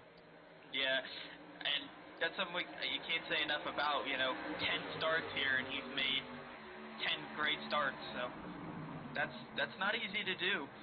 As you see, Richard Springer get way high in turn 3 and 4. They're almost 3 wide back there. You know, I'm not sure what happened to Springer entering 3 there, but Casey Drake looks to make a move on the outside here. Daniel Holloway holding tough down on the inside, though. And that will be... Oh, Wilkins into the wall, Drake into the wall. Yeah, both into the wall, followed each other almost. As Austin Collins and... Oh, we got another spin in the back of the field. I don't think that's going to bring out a caution. I think he got down into the grass again. Oh, he actually blew the motor. It wasn't a spin. Oh, but the 58 of Adam Purcell is going to spin. And that's probably going to bring out a caution where he's sitting. Nothing yet. No, not yet. Turned around. He is... Wow, okay, interesting. Hey, he was back behind where nobody was coming from behind him, so we're Looks gonna... like he got on the rumble strip and it spun him around. Well, look at Corey Sherman. Corey Sherman really making it. Oh, he's through the grass. He's able to keep it straight, though. Doesn't get too much damage from that. Intensity is picking up. You can guarantee that. Oh, it's Holloway and Wilkins. Oh, and now behind them. Spinner. I believe that's Austin Collins. Good job not hitting the grass. We're seeing a lot of spinners in a couple of laps. They must have turned the cautions off. Finally. Must have sprayed this place with oil. Dakota Wilkins gets passed by Holloway. I believe that puts Holloway into 4th. Yes. as he hunts down Richard Springer. Boy, look back at 5th and 6th, the way Dakota and Casey Drake are going at it after simultaneously hitting the wall. Yeah, it looks like... Yeah. As Casey Drake's going to dive in really deep there. Oh, wow. And he's on the rumble strip. That saves it again, though. Great car control. Man, I've run out of words to describe this action. Jeffrey Meyer is actually gaining on Jeremy Hebel now that he kind of got an open air, and he's not letting Jeremy Hebel run away from him. Everybody seemed to settle down now after an exciting 2 laps. As Jeremy Hebel looks like he's about to get to Adam Purcell, I'm sorry. He'll get to Adam Purcell, and we'll see if that slows him down a little bit here as Jeffrey Meyer is closing the gap. Not sure where the 58 was going there. No, it looked like he just let him by pretty easily. Ooh, wow, really close. Good job by Jeffrey Meyer not to hit him. Completely killed his run off the corner, though.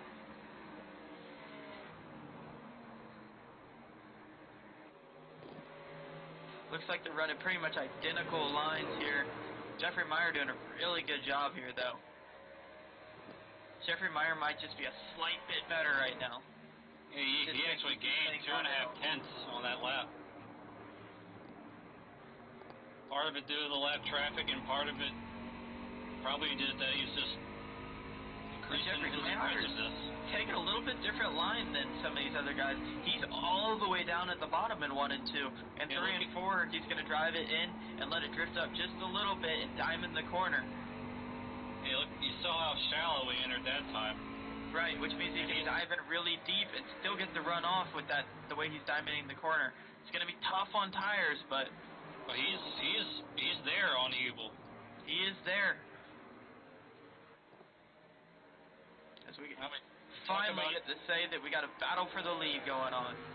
Yep, I mean, we talk about every week how the cream seems to rise to the top, and here it is as we reach the 2/3 mark of this race, and Jeffrey Meyer is hunting Hebel for the lead. Yeah, Jeffrey Meyer said it's go time with 50 to go this time by. He ain't waiting around no more. As he's going to battle Jeremy Hebel these last 50 laps and try to take that win away. Jeffrey Meyer just is able to drive it really deep into those corners. But here we go. Hebel, he's a little bit higher, using a little bit more banking, and you're seeing it. Hebel is getting a really good run off of these corners where Jeffrey Meyer's just not able to get off of 1 and 2 as well because he's so far down. I'd say they're equal in 3 and 4, if not Meyer being a little bit better, but I think Hebel's a little bit better on exit in 1 and 2. And nobody's gotten through 1 and 2 all night like Hebel has. Yeah, Hebel's just a little bit higher. We have another yellow. Caution number 10. Let's see what this one was about. I am an Adam Breeden on the front stretch. I am not sure. Yep, it was. Oh, yeah, right into the inside wall. Came back in front of a few people, and luckily everybody missed him. He had already a rough night for the 01, already 48 laps down at the time.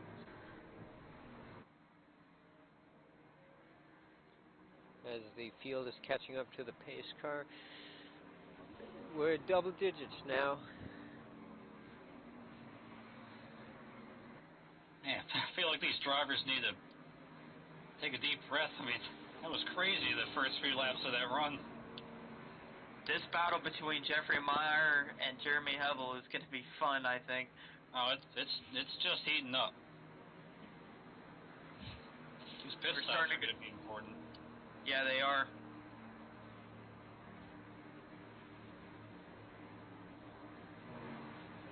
I believe David Wellborn, maybe Adam Purcell might get the free pass. Yeah, Wellborn will get the free pass here. Purcell looks like he's getting the pass. As we'll watch the race off pit road as the drivers are now entering the pit stalls. Haven't seen any real issues on pit road, other than that one time Casey Drake kind of stopped a little short. I mean, everybody's looking like they're executing pretty well. Jeffrey Meyer stopped pretty well there. I think he's gonna get. He might actually get the lead, but no. Number one pit stall. Number one pit stall. You know, that's so big here. People don't realize that getting about another perk of getting the pole is you get that number one pit stall, which means you're, even if you don't have the fastest pit stop, you're probably still gonna win off. Well, that was about a dead heat right there between Casey Drake and Jordan Berry. Give that one to Drake, it looks like. Oh, Richard Springer possibly speeding on pit road as he is letting everyone by him. That's unfortunate. He was running really well, but with only, how many cars do we have here in the lead lap? 14 cars on the lead lap. That's not going to hurt him too badly. Another announcer jinx. Yeah, I know. T.J. O'Leary heading back down pit road. Maybe get a little bit of that damage repaired from earlier in the night, or not really sure. Yeah, that was actually that was quite a hit he took when he hit the 58 over in turns 3 and 4. I actually thought it might have done a lot of motor damage, but he's still chugging along. I'm actually surprised he went into pit there. He actually came out of the pits 5th. I just watched that second pit stop. All he did was just kind of stop and, I guess, top off with fuel. That's interesting.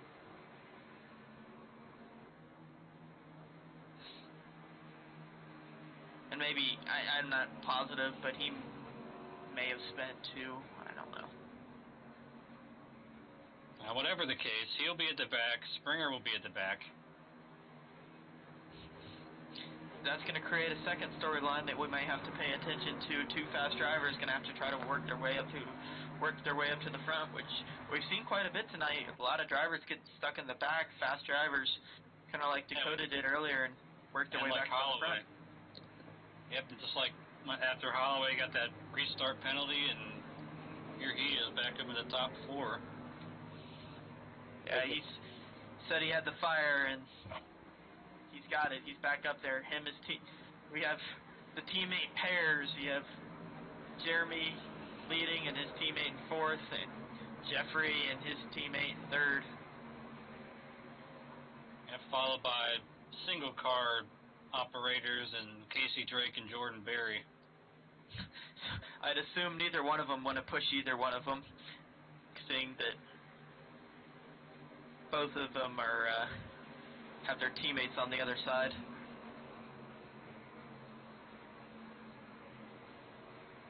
I'm going to get the restart with 44 to go.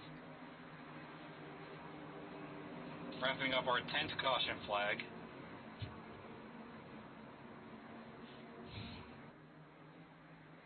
Maybe we get to see this time what driver is better on the long run. Is it Jeffrey or is it Jeremy? They're both quick. Pace car's off, and Jeremy... Pace car off. Jeremy, great start again. You already knew it was going to happen there. Jeffrey Meyer doesn't get a terrible start. Looks like he's going to easily be able to defend 2nd. Daniel Holloway side by side with Dakota really Wilson. deeps it in there. Dakota might have that run heading onto the back straight, but Daniel Holloway's hanging tough. Oh, Dakota in the wall. And they get together. Both of them hard in the inside wall. Caution number 11, Dakota Wilkins definitely done after that one. His motor is toast. That is really unfortunate there.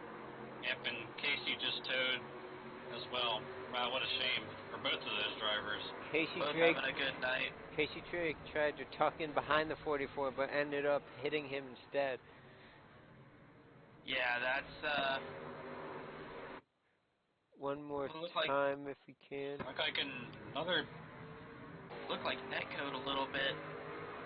Sorry about that, ladies and gentlemen. As we're entering turn 1 along with the 44, we're going to see Casey Drake come off the corner, tries to get behind, but ends up hitting him sending I'm not, 44 into the wall, back into the 87. Casey definitely would have hit him anyway. yeah. How hard he was turning to the right, I mean. I was just wondering, yeah, he had to have gotten, I guess, a little loose off the corner because he was well up on the straightaway again before he started going to the right towards the rear bumper of the 44. Well, Holloway was lucky not to get collected there. Yeah, he was. That takes out two really good trucks. And they're completely out at this point. And I know you guys are getting tired of hearing this, but David Wellborn, he was 7 laps down. He is getting the free pass again, and he will be 3 laps down. Oh, yes. David Wellborn. That will be something else. I'm telling you, he's going to get back on the lead lap at this pace. I can recall, I think it was Jamie McMurray one time at Talladega. He went 7 laps down and got 6 of them back. He got 6 free passes and ended up 1 lap down. I can actually recall Kyle Busch one time at Watkins Glen got 5 down and came back and finished in the top 10. So, I mean... Let's see if we can pull in Jarrett Rogers for a quick interview. Sure. Hey, Jarrett Rogers, this is the broadcast booth. Do you have a copy? Yeah, I got you. Well, man, you're currently sitting in 4th inside the top 10 with about 40 laps to go. A little back-end damage. How's the truck feel? She's a little down on power, but I feel like I got enough roll in the turn to keep me up her, but we lose a little bit on the straightaways, but they keep going like this, who knows what's going to happen. Yeah, I mean, the way these guys are dropping like flies, I mean, you might be in the catbird seat, but, yeah, we noticed, that damage you had, and we noticed your teammate, Austin Collins, we noticed you were both really fast in practice, but what made you guys decide to start in the back instead of up front? Well, we had a good feeling this is probably what the race is going to be like, and we really didn't even want to be where we were at when we both wrecked, being that we got loose off the turn, but we just trying to take it easy and just trying to wait it out. And just trying to be in the position I'm in now with a clean car, but it doesn't work out sometimes. Yeah, definitely. Never know what you're going to get into back there with all the cautions that we've been seeing. So, really good job keeping it as clean as possible, and sure. getting up into the top 5. Hopefully, we can see you on the podium here tonight. Yeah, well, hopefully I'll see y'all in a little while. It's going to be a tough one if it does happen, but who knows at this point. Yep. Well, coming to the restart in just a bit, so we'll let you go. All right, appreciate it, guys. And that was Jarrett Rogers in the number 9 truck. Started all the way in 19th, currently up to 4th. As he stated, he is down on power, so it'll be interesting to see on this restart if he's able to keep up with this lead pack. I think a lot of these guys are down on power, to be honest. Yeah, a lot of them have some front end damage. A lot of them have rear end damage. Everybody's just kind of hit everything except for pretty much the top 3. Yep.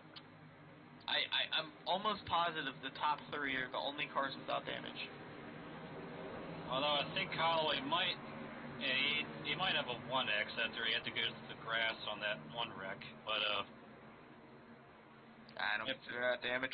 Yeah, that's just as far as not getting that point. But we're half a lap from the restart. Gonna be 29 laps to go. It's funny, Jordan Berry's sitting in 5th, a driver that we talked about earlier in the race. We thought he was out. I mean, at this point, nobody is out. Nobody's out. It wouldn't shock me to see the 2 leaders get into each other, even though they're both really experienced, smart race car drivers. Here we go. The pace car's about to duck off. The intensity level is going to increase even more so. We have less than 40 laps to go. Yep. Double goes. 39 to go right here. Great restart by Jeremy Hebel as he crosses the line. Dano Holloway, really good start. He's going to be side by side with his teammate going into 1. No, maybe not. And Meyer, every restart, Meyer drives it in super deep and makes it stick in 1 and 2. Yeah, he did drive it in and he made it stick, but he still didn't get that same run off that Pebble got, which I think is a little bit more important.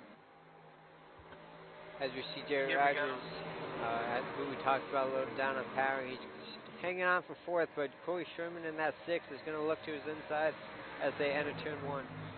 And it looks like he's going to get it done. You can definitely tell he is a little bit down on power. I mean, Corey Sherman just drove by him on the straightaway. But he's holding in tough on the top side here. Yeah, he's fighting back. Going to have a little bit of a run as they're still side by side into turn 3. And I think Corey might Six is going to clear him here, yeah. Look at Richard Springer back there after that speeding penalty. Underneath Trent Helt and through him. Currently Man on in a mission. 7th. Yeah, there's plenty of time for him to battle up for the lead with these guys. Only 12 drivers are on the lead lap at this point. Jeremy Hebel is pulling a little bit of a gap here on Jeffrey Meyer, about half a second right now. But it does seem like Jeffrey Meyer, after about 10 laps, might be a little bit better.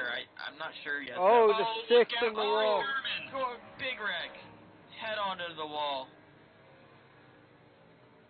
I don't know how that wasn't even bigger. Yeah. Hit Wellborn, too. Now the chaos continues, and yeah, I don't know how that wasn't a multi-car crash. Yeah, really good job by everybody staying away from that. And get a replay and try to see what happens. Again, just got loose off the corner. Overcorrects and hits pretty much head on. Yeah. I would have to assume that's quite a bit of motor damage. Yeah. Jeremy Hebel, the only one staying out, he might be in trouble on this restart. Yeah, he might, and that's very interesting. That's kind of what you expect to see here. Everybody's going to do exactly the opposite of the leader late in this race like this.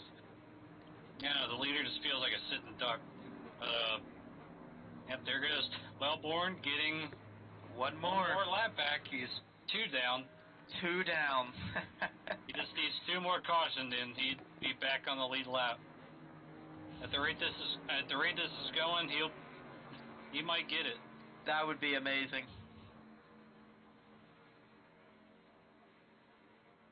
If he pulls that off, I think he needs an interview. Off pit road, Meyer beats Holloway. That is a very interesting decision, though, to see he will stay out and everyone else pit. PJ O'Leary also stayed out. Well, I think everybody would have stayed out there if he went in. So I think he was just kind of screwed there. Everybody was going to do the exact opposite of what he did. That's normally you always want to be the leader, but in this situation, sometimes it pays to be second. Yeah, PJ, he is coming down this time.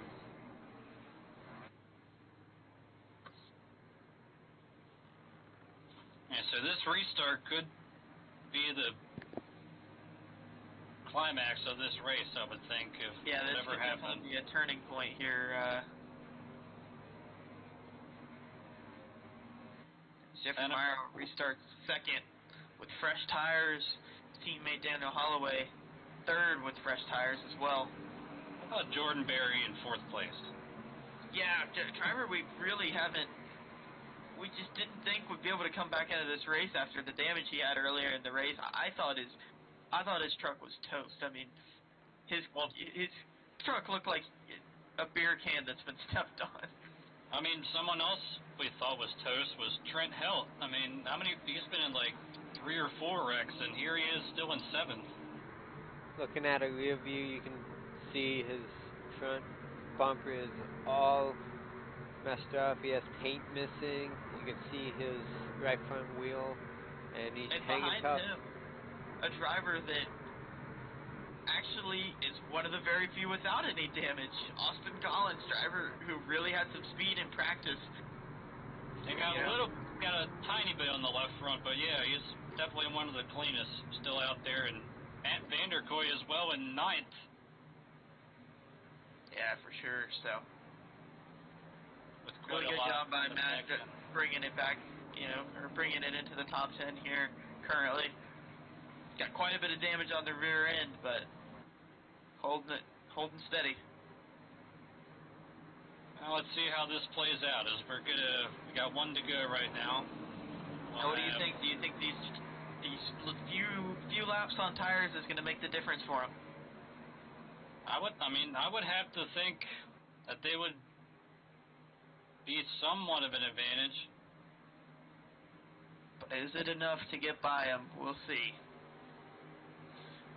Jeremy Hubble's just been so good all night, having a really dominant run here. Well, I know one thing. If it goes green, which I'm not really counting on, but if it does, then I think he'll be in trouble. Yeah, but for sure. I mean, he's been the strongest truck all night. He might make this work. He can get another good restart like he's been doing all night. Yeah, we already know the answer to that. We know he's going to get a great restart here. But there he goes. Again, it's almost like he starts in a different gear than all these other guys. Teammates side by side at the line. Here, Holloway. Looks like Meyer driven in deeper again. Not quite able to do it. Holloway's going to take third with the Springer. Going to have a possible run. Might have hit the wall just a little bit back there. Yep, Matt Vanderpool to the inside. Teammates. Just a tap. Springer for third. Springer and Holloway side by side into three. Hold them tight down there on the bottom. Springer doing a really good job not to get loose there. Still side by side in the straightaway. Meyer is all over Hebel. Meyer is there. The difference of a couple laps, 4 tires versus old tires. We're going to see it right here. Springer clears Holloway third.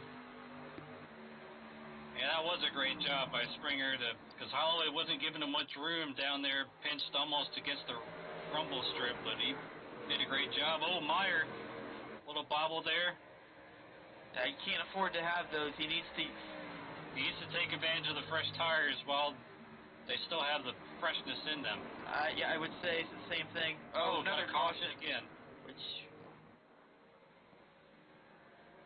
try to find this one. As it's all the way in the back.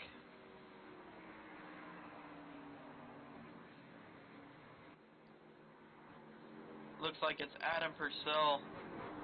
Just gets loose. Hits the inside wall. And then the outside wall. Not very hard though. Good job. Not getting too much damage from that incident.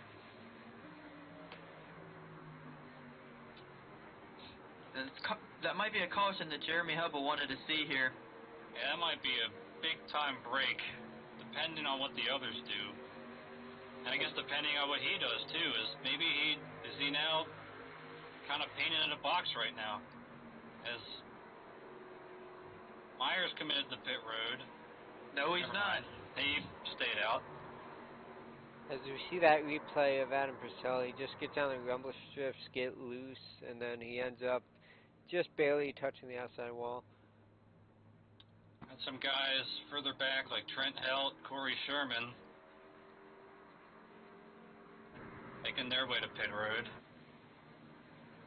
Yeah, but that was really critical for Jeremy Hebel to keep the advantage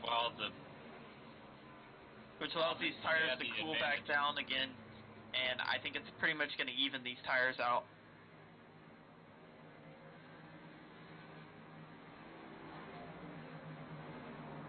Well, you know who got the lucky dog.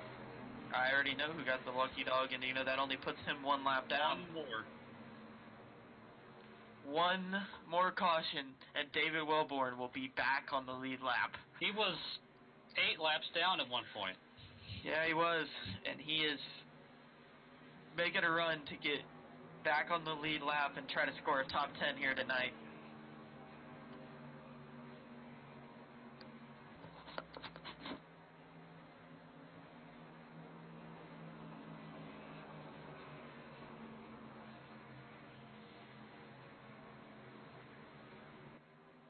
So I believe this is caution number 12 or 13. Honestly, Can't remember exactly. I lost track too. Yeah, I kind of forgot. I know you're right. It's 13, but yeah. Yeah, As we still have almost 30 laps to go here, about 25, so plenty of time to break the record.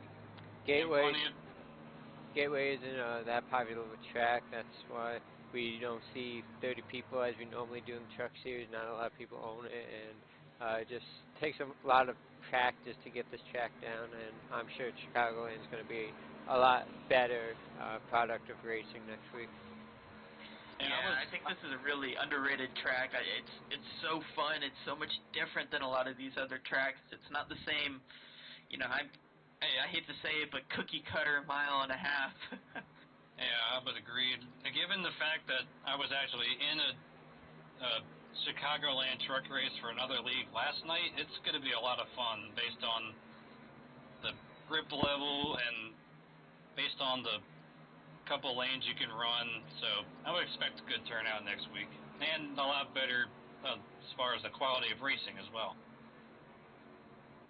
For sure, it's just a little bit different of a track. At this track, you almost have to look at it as short track racing, but it's not a short track.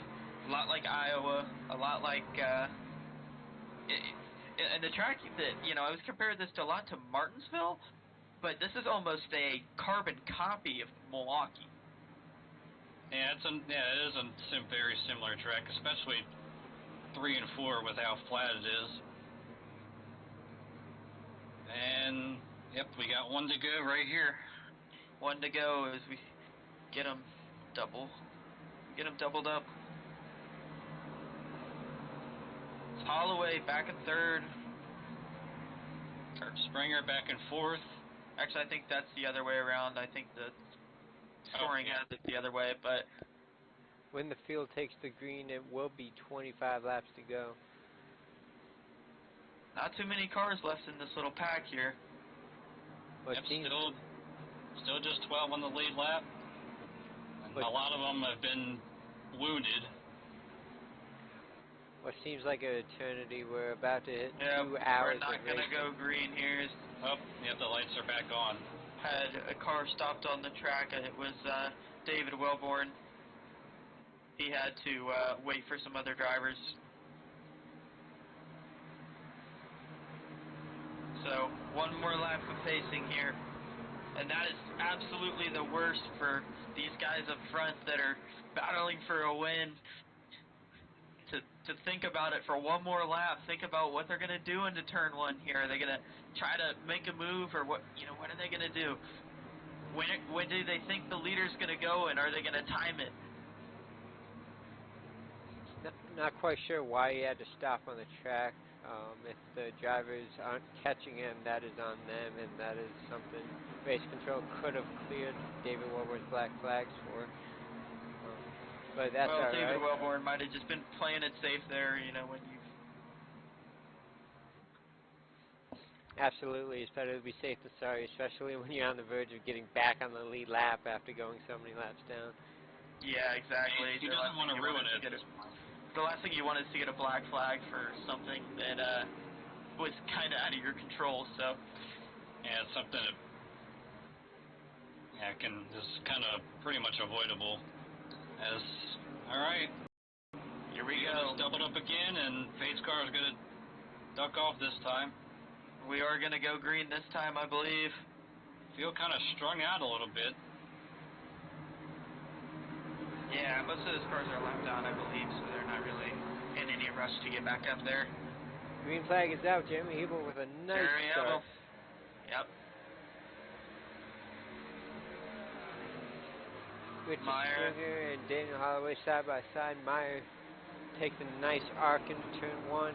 Daniel Holloway's going to have that run, and he should be in sole possession of third. Yeah, Daniel Holloway's even going to have the run on his teammate here, I think. Oh, got another wreck in the back. Another wreck. Adam Purcell once again. Yep. Oh, the 09 of Trent Helt actually gets up into him. And he finally did it. David Wellborn is going to get back on the lead lap. We've got to pull him into this booth.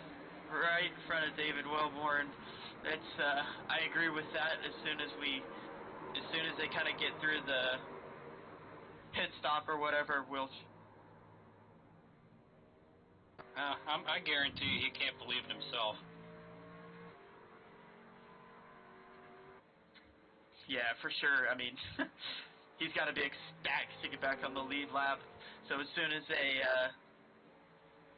get caught up here and as soon as everything kind of sorts out, yeah, we'll pull him in for an interview. Yep, as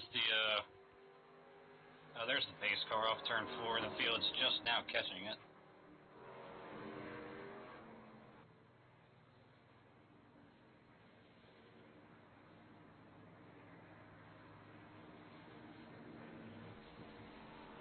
Anna Purcell's gonna head down pit road. He's had a rough night. Yeah, it's definitely not the night he was looking for especially given the position and points that he's in.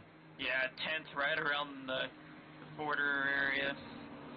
And plus guys outside the top 10 in points that have wins, like Richard Springer and Adam Faris, so he's literally right on the hot seat. And there goes Wellborn, getting waved around the field. This will make it 13 drivers on the lead lap with under 20 to go when the restart happens. See just how excited he is. Hey, David Wellborn, you got a copy of the broadcast booth? Yeah, bro, what's up? You were at one point in this race, 8 laps down, and you are now getting back on the lead lap. Can you believe it? Well, yeah, actually, after the first 50 laps, I knew this was going to happen, so, and I hit the wall early, but when I hit the wall, it's to what gave me the damage. I didn't think I hit it that hard, but it caused damage, so I went in and just fixed it and just been sitting here biding my time looking for a top 10 now. If I get a top 10, I tell you what, it's going to be like a win for me tonight. I tell you what, man, I think you can get it. You know, there's a lot of cars up there that I think you can get around, so just be patient. Don't get caught up in anything. You know, you need a little bit of luck here, and you're going to need this top 10, man, so good luck. Well, gentlemen, y'all have a great broadcast. Thank you for pulling me in. Yeah, no problem. Prayers and everything that's been given for my wife. I want to thank the people for that, all the emails and everything. Yeah, greatly appreciated, so thank you again. 100%. We love you, David. So we put him back at Back Porch Racing.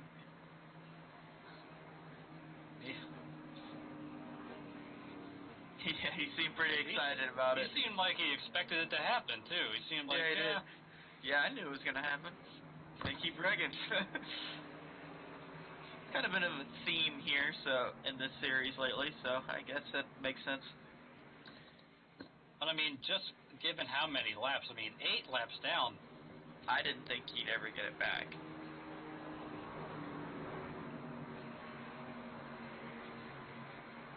Hopefully we get the lights off on the pace car this time. I'm sure Cody Gatsky, who's now the next highest, he's like, finally, David's back on the lead lap. Maybe I can get one next time. Yeah, as they line up and they'll get the green flag with 19 laps to go.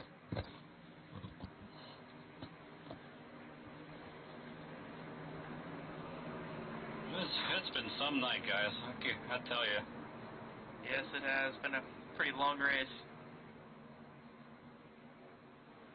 Yep, already closing up on 2 hours. Thank you to everybody watching who has stayed with us throughout this whole race. We're in the home stretch, and we'll finally see who will win here at Gateway.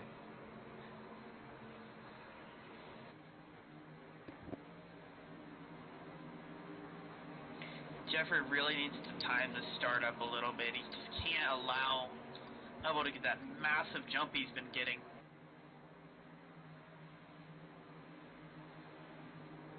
Well, Hebo looks like he's hanging back a little bit from the pace car this time. See where he decides to launch from. Right there. You're right. See, and it's weird because he's launched around the same area every time. Meyer gets a decent start again, but Hebo, it's like he's in a different gear than these guys. Holloway drives it in deep there. You know, late in this race, teammates are battling. Yeah, Not That's quite what able to everyone wants clear to him. see. Richard Springer might have a chance to get by Daniel Holloway. Yeah, Meyer was able to get that run off of turn 2. Now Meyer's got a little bit of room, a little bit of breathing room here. Richard Springer able to clear Daniel Holloway for the meantime. Now can Jeffrey Meyer run him down? He does have a little bit fresher tires. I just don't think that line he's running into one. Hard into the wall on the backstretch. Yeah. Just a door though. Oh no, he's Not sure he parked it. Not sure who that was. Was it the 6 or the 09 maybe? I saw the 6 come down pit road. Oh, it was the 12 of Eric Weatherholtz, right into the inside wall. Oh, again, he's weathered for more. Yeah, I think that'll definitely put an end to his night, which I'm honestly surprised he's still here. Me too. But, back up front, Meyer closed it down to about 4/10. Yeah, driving it in so deep here. But Hebel getting a little bit better runoff, but Meyer got a really good runoff there, even running as low as he did through that turn. Yeah, he gained a ton right there. Right up. Meyer needs to get more behind Jeremy to get a full effect of that draft. He was kind of hanging to the inside of Jeremy, but not getting as much draft as he could. If Meyer's going to pass him, I would think it would have to be on this end of the racetrack. Yeah, he's definitely better on this end. He drives it in really deep, and he holds it down there on the bottom the whole time and still gets a good run off. Yeah, 1 and 2, I mean, Hebel's just been lights out. 15 to go. Yeah. Well, Hebel ran a really good lap there. Oh, an engine faster. Expiring on the 58 of Adam Purcell. Yep, he is slow on the front straightaway. Hopefully he can get to turn 1 and park it on the grass so a caution doesn't come out. I'm surprised like he's going to that park it right here. He's going to park right there and tow. We'll stay on the green. Yep. Luckily, no caution came out. Generally, if you do that, a caution would come out for the car being stopped on the racing surface. I think he waited until everyone went by him to do that. But now Holloway putting some pressure on Springer for third. Yep. As Hebel's about a tenth a lap faster than Meyer at this point.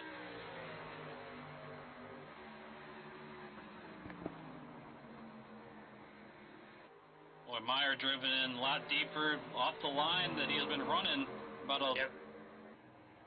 Still gets a good run off the corner there, but just not as good as Hebel. I mean, he's hanging around 4/10, half a second behind Jeremy Hebel.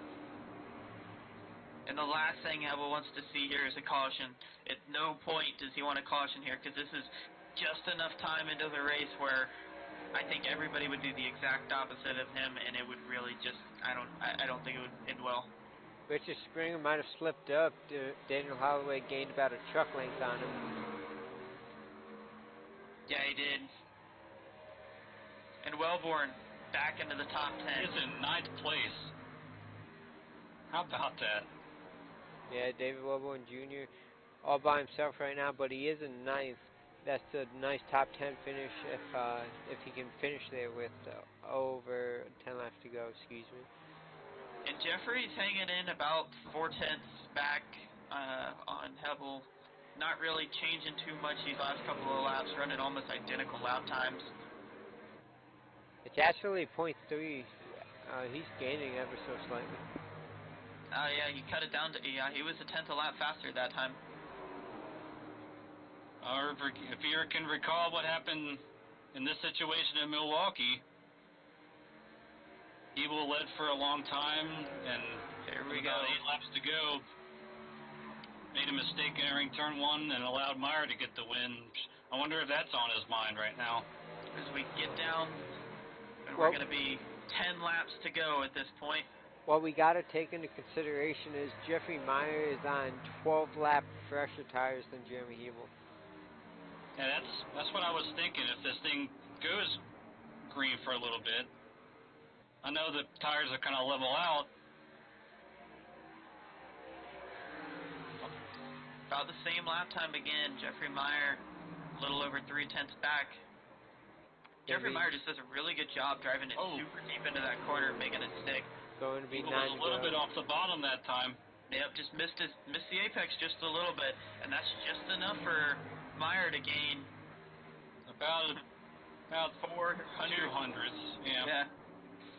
Little by little. But I think the way Hebel's running these corners is the best that can happen for him, because he gets far enough away in the straightaways that it makes it almost impossible for Jeffrey Meyer to get to his bumper in the middle of the corner to maybe get him loose or something along those lines late in this race. Both of these drivers already have a win, so they're not too worried about, they already have their win. They're already locked in, so they don't have to do anything crazy. But one more win never hurt anybody. Jeffrey Meyer has to move to the right just a little bit to get that full draft effect. He's looking. You can see past the one truck. You gotta see right through his bumper. You can't be hanging out to the left. You're not getting the full draft weight doing that. Well, with these trucks, it's actually kind of weird because you almost do get a little more draft when you're a little bit offset. Oh, and you can Meyer, he will a little loose that time. Yeah, and that's going to let Meyer get right back up to his bumper. Yep, he's right there. He might pull out right here. He's going to make a move here into 3. Lap truck in front of them. Decides not to do it this time. Cody Gasky is going to stay high. Gives them the room they need, thankfully. Right. Really good job. That was nice of Gasky to... Great awareness by the 27. About 6 laps to go right here. No, Meyer's going to take the low line. After everything we've been through this race, this finish is going to be one of the best. Oh, he got through the center a lot better. Here we go. Hebel tapped the wall a little bit. And that's what Meyer's doing. He's just so much better in the center of these corners. And he drives it in so deep. And just look at him stick to bottom. He's on the bottom the entire time to turn 3. He doesn't even have to diamond the corner. Here he goes. There he comes. Right on his quarter panel. Can't make it happen this time, but he's going to be right on his bumper. 5 laps to go here. They are battling hard for the win. And if these two get together, I mean, that could open the door for Springer. Anything could happen here, and nothing would be surprising at this point in the race. That's on board with Jeremy Hebel looking back at Jeffrey Meyer. As they cross the line now, you can see Jeffrey Meyer just dive it down in there at the end of turn 1. Hebel actually had a really good lap there. He cleared about a 10th on Meyer, but Meyer can make it right back up in the middle of the corner. It might be coming up on, we got PJ O'Leary in front of him. I'm not sure if they'll catch him. I'm not sure if they will either. He's got a little bit of a gap on him. Jeffrey Meyer giving it all he can. It's going to be 3 to go when they cross this line. Oh, look at him get to the gas right to his bumper. Get right to his back bumper. He's looking to the inside. Can't make it happen, though. I think he had to get out of the gas just a little bit when he got into, so to not wreck him. And he goes all the way down to the bottom. I'm not sure that's going to get it done. No, and it's going to let Hebel get a good run down the straightaway, which is going to separate him further. But you've seen Meyer make it back up on this end of the track. He's a lot better down here. Here they come. 2 laps to go. O'Leary might be a factor, although he might not be. 2/10 the difference between your leaders. With 2 laps to go in this race, they are definitely going to catch PJ here. So I don't know what he'll do. Looks like Hebel's screaming for blue flags. Yep, they get by him safely, and they'll be getting to the white flag this time.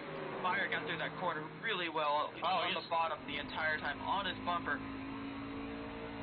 1 lap to go. Let's see how deep he drives into turn 1. Or maybe he'll wait for... Oh, he's getting right to his bumper. drove in Couldn't deep. quite get Oh, there. that might have been it. He had to let off the. Oh, Oh, he Jeremy hit the the wall! Yeah, but with the wall. Oh, he's gonna wreck! They both wrecked. Gonna wreck! Springer comes through, and Springer's gonna be the lead.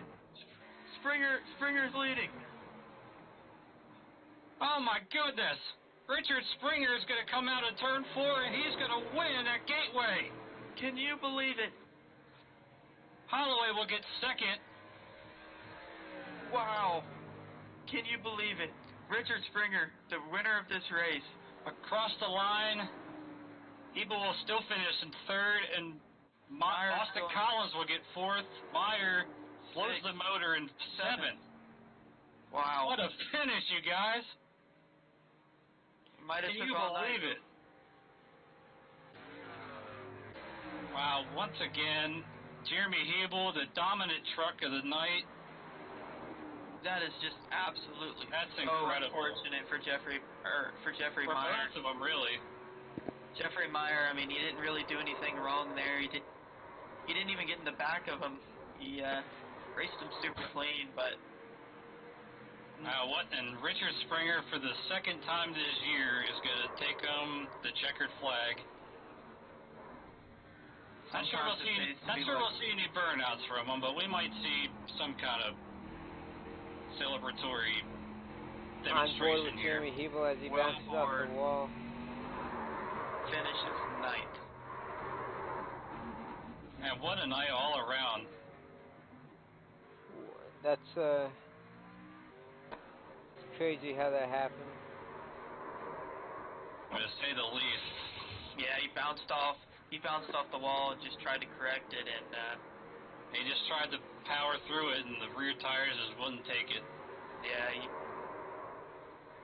instead of lifting, he continued to power through the gas, and I mean, with half a lap to go there, you can't blame him.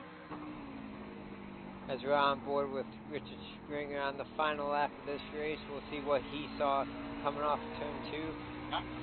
Whatever he saw, I'm sure he can't believe it. He just followed PJ O'Leary, got around the two, and he was able to bring it home victorious. Well, you know, it's a good thing there's a bit of an opening in that wall back there, because if there wasn't, they might have bounced off into his path. Let's see if we can pull in our race winner, Richard Springer. Sure, he's got to be absolutely at a loss for words right now. Hey, Hey, Richard Springer. This is the broadcast booth. You have a copy?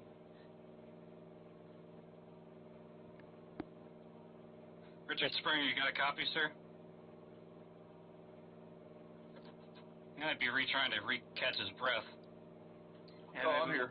Oh, there he is. There he is. Richard Springer, how about that? Yeah, boy, I got lucky there, but I was surprised I was as competitive as I was. I just really hate this track. So you're coming off of turn 2. You see the 1 and the 50 collected into the outside wall. What was going through your mind? How to avoid them. I was like, oh my God, this could be real bad, all three of us.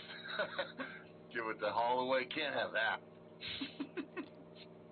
I mean, how big is this, though? Because this is now your second win of the season, and given how they reseed everybody once the playoffs start, that's got to be big.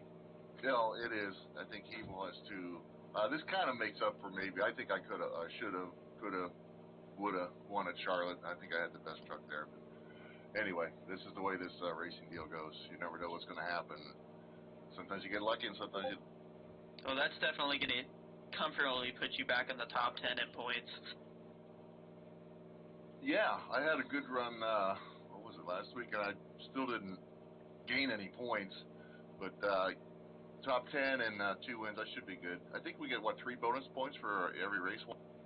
That is correct. Yep, and that'll certainly be huge down the stretch once the playoffs begin in September.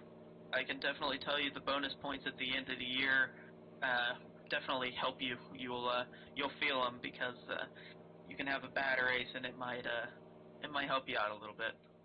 Now, do those carry over for each round or just the first round? Every round. cool because the last three races, I only like one of those tracks, so we'll see. Alrighty, Richard Springer. Well, congratulations on the win.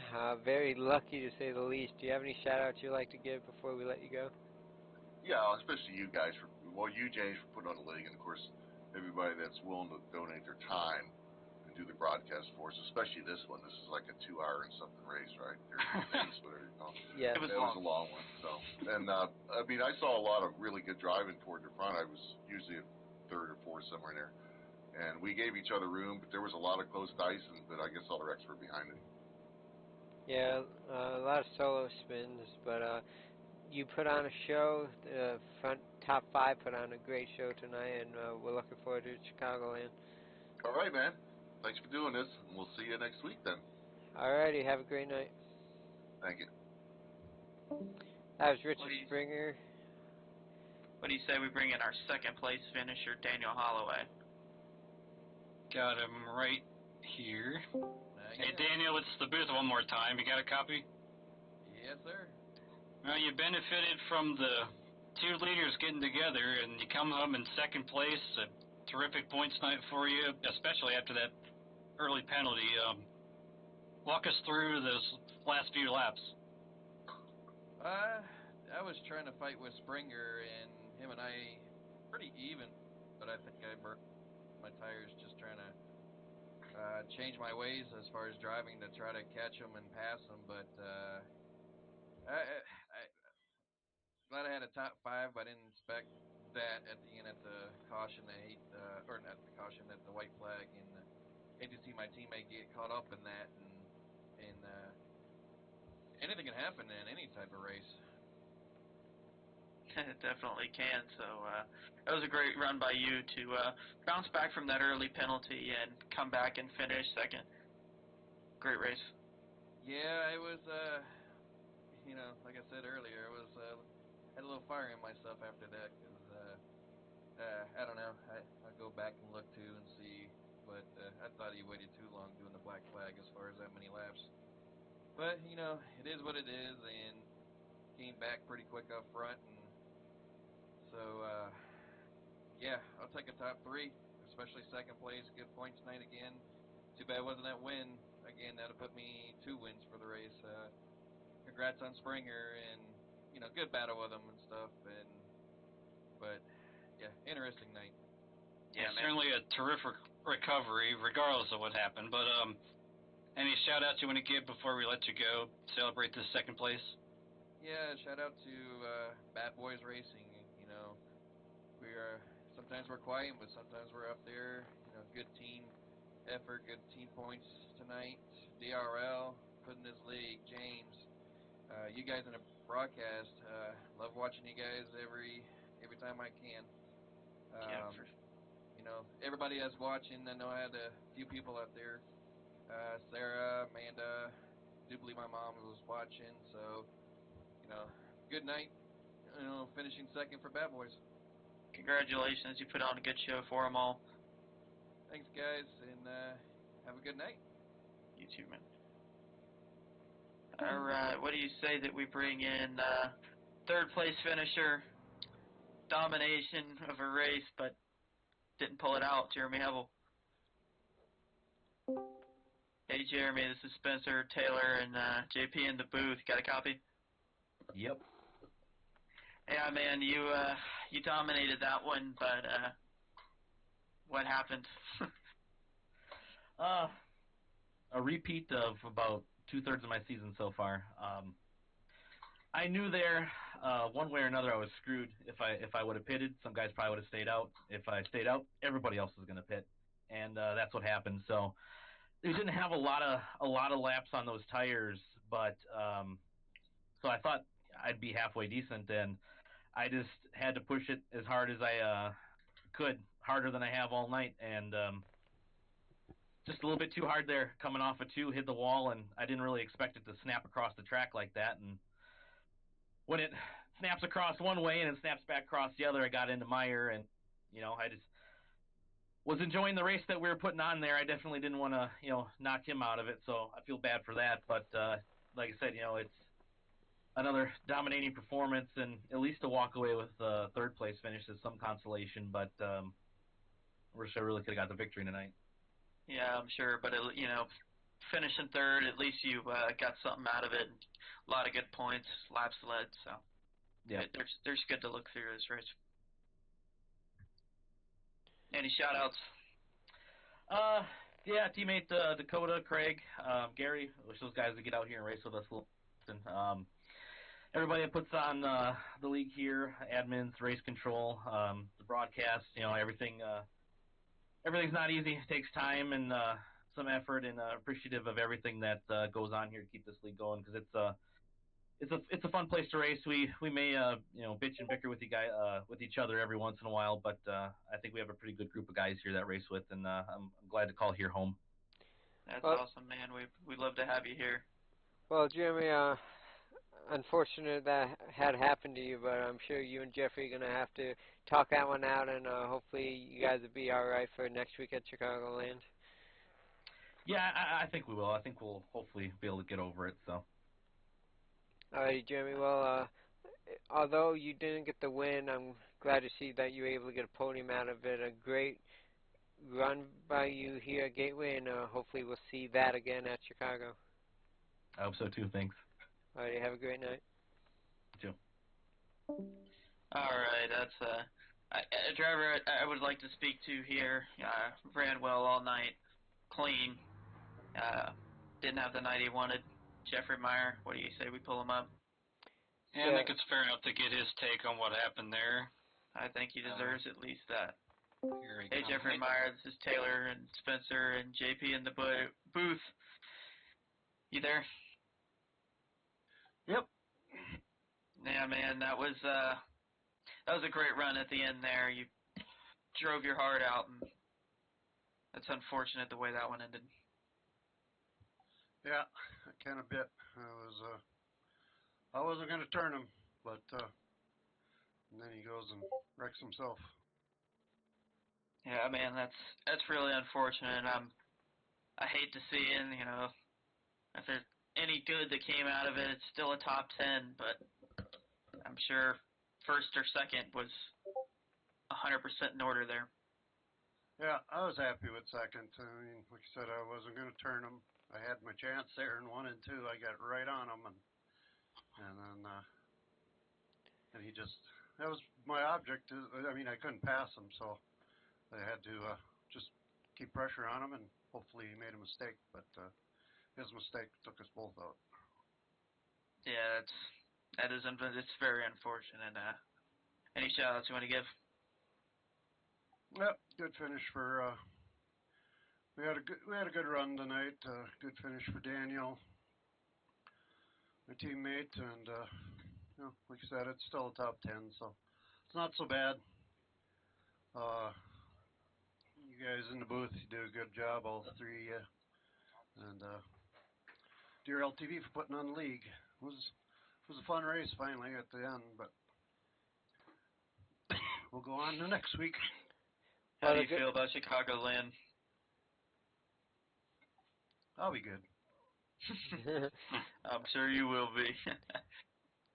All right, Jeffrey. Well, thanks for talking to us. I know it's a bit of a heartbreaking moment. I thought you had a good shot at that. You had the fresher tires between you and him, but we'll see you next week at Chicago. And the good news is you still have I believe, over 90-point lead over second in the standings. Yeah, I was, like I said, just wanted a good night and get the best I could out of it. So we'll go on to the next race. Can't win them all. All right, man. Thank you for talking to us, and we hope you have a great night, and we'll see you next week. All right. Yeah, he actually entered tonight 97 points in the lead, and with Dakota Wilkins having a 15th place finish, that lead will probably be over 100. But they can definitely sense the disappointment there. Yeah, for sure. I feel bad for both drivers there. Both of them drove so well, and unfortunately it ended like that for both of them. But I know one driver that's not too bad about it was Richard Springer. So yeah, he is going to be living this one down for a while, I would think. Well, guys, speaking of Richard Springer, as we take a look at our unofficial results for tonight, Richard Springer, our winner, only led one lap, and that was the final lap. Daniel Holloway finishes second with 3 laps led. Jeremy Hebel, who was leading on the final lap, he dominated tonight, leading 144 laps. Little mistake cost him the win, but finishing third isn't too bad either. Austin Collins finishes in fourth. Jarrett Rogers, his teammate, finishes in fifth. Jordan Berry, we didn't talk a whole lot about him. He did lead a lap, and he comes home sixth. Jeffrey Meyer finishes seventh. Matthew Vanderkoy finishes in eighth. Great finish by him. David Wellborn, we talked a lot about him tonight, comes home in the top 10 after Isn't that amazing? being 8 laps down. PJ Congratulations to him. O'Leary finishes in 10th. 11th is Trent Helt. 12th is Corey Sherman. 13th is Cody Gatsky. 14th, Adam Purcell. Dakota Wilkins round out the top 15. Casey Drake finishes in 16th. Eric Weatherholtz, who had some early trouble, comes home 17th. William Wingfield, 18th. Adam Breeden, 19th. Marvin Wingfield rounds out the top 20. Adam Ferry finishes in 21st, and Roy Grande Jr. finishes in 22nd. David Wright, who you see there, was tonight's race control. Point standings, this was before tonight. Jeffrey Meyer had 4 wins on the season. Jeremy Hebel with 2 wins on the season. Dakota Wilkins, Daniel Holloway, Richard Springer, who now has 2. Austin Collins and Adam Ferry were the other drivers with 1 win on the season. PJ O'Leary is the highest non-win driver in the standings, who's currently in 8th. And as you can see, the rest of the names there. And that was big for Richard Springer because he's only the 3rd driver with multiple wins this season, so that puts him in a great position points-wise when we get down to the chase. Playoffs, absolutely. Next race of this series will be next week, July 3rd. Will be sponsored by SGK Racing and Fatal Concepts. That is Chicagoland for 100 laps. The next race on DRL TV will be on Monday, July 1st at 9:30 p.m. That is also sponsored by SGK Racing and Fatal Concepts for 133 laps at Chicagoland for the Cup Series. Big shout-outs to everybody who makes this league what it is today. James Fandoff, the owner, James Fandoff with Financial, Martin Wenzel and Jordan Gonzalez do all of the graphics that you see here. Technical support, Jordan Gonzalez and Martin Wenzel. Marketing is James Fandoff. Thank you to everybody who broadcasts on DRL TV, David Woodward Jr., Taylor Butcher Benjamin, Martin Wenzel, Getty Buckner, James Pandoff, Ryan Branch, who did the early part of the Cup Series, and Spencer Tart, thank you for coming in today. You did a fantastic job. Thank you. Try. Martin Wenzel, Getty Buckner, James Pandoff, Robbie Armstrong, Dakota Wilkins, Ryan Hesgard, Jeremy Hebel, Richard Springer, and Eric Weatherholtz. Thank you guys for being race control each week. Administration to the league, James Pandoff, Getty Buckner, Martin Wenzel, Ryan Branch, David Wilburn Jr. Thank you guys for being great admins to Dynasty Racing League. Well, guys, that was an eventful race. Yeah, you're not kidding. And an eventful finish, to say the least. Richard Springer coming home your winner. What are your takeaways from tonight? Man, I think that this is definitely going to change points a little bit. You know, not really up front, you know, between Jeffrey Meyer and Dakota Wilkins, but you know, guys further on back, that's gonna kind of mess them around a little bit, as Richard Springer is going to move, I'd probably say 6th or 7th in that territory. So all those guys behind him, it's gonna move that cutoff point even further back. I mean, I feel this way every week when I come to do these races. I expect to see something I've never seen before, and I mean, we saw a lot tonight that was just can't hardly put it into words. David Wellborn getting 8 laps down, getting all of them back, and still getting to the top 10, and then just all the crazy action we saw topped off with an amazing finish. I mean, it was quite a show. Yeah, I mean, you couldn't ask for much better of a finish there. You know, it was a long one, but it was well worth the ending. Yep, I mean, that pretty much defines what this truck series is all about. Thank you to everybody who tuned in to tonight's race at Gateway. This has been our DRL TV broadcast, and we hope to see you on Monday for the DRL iRacing Cup Series at Chicago. Have a great night, everybody.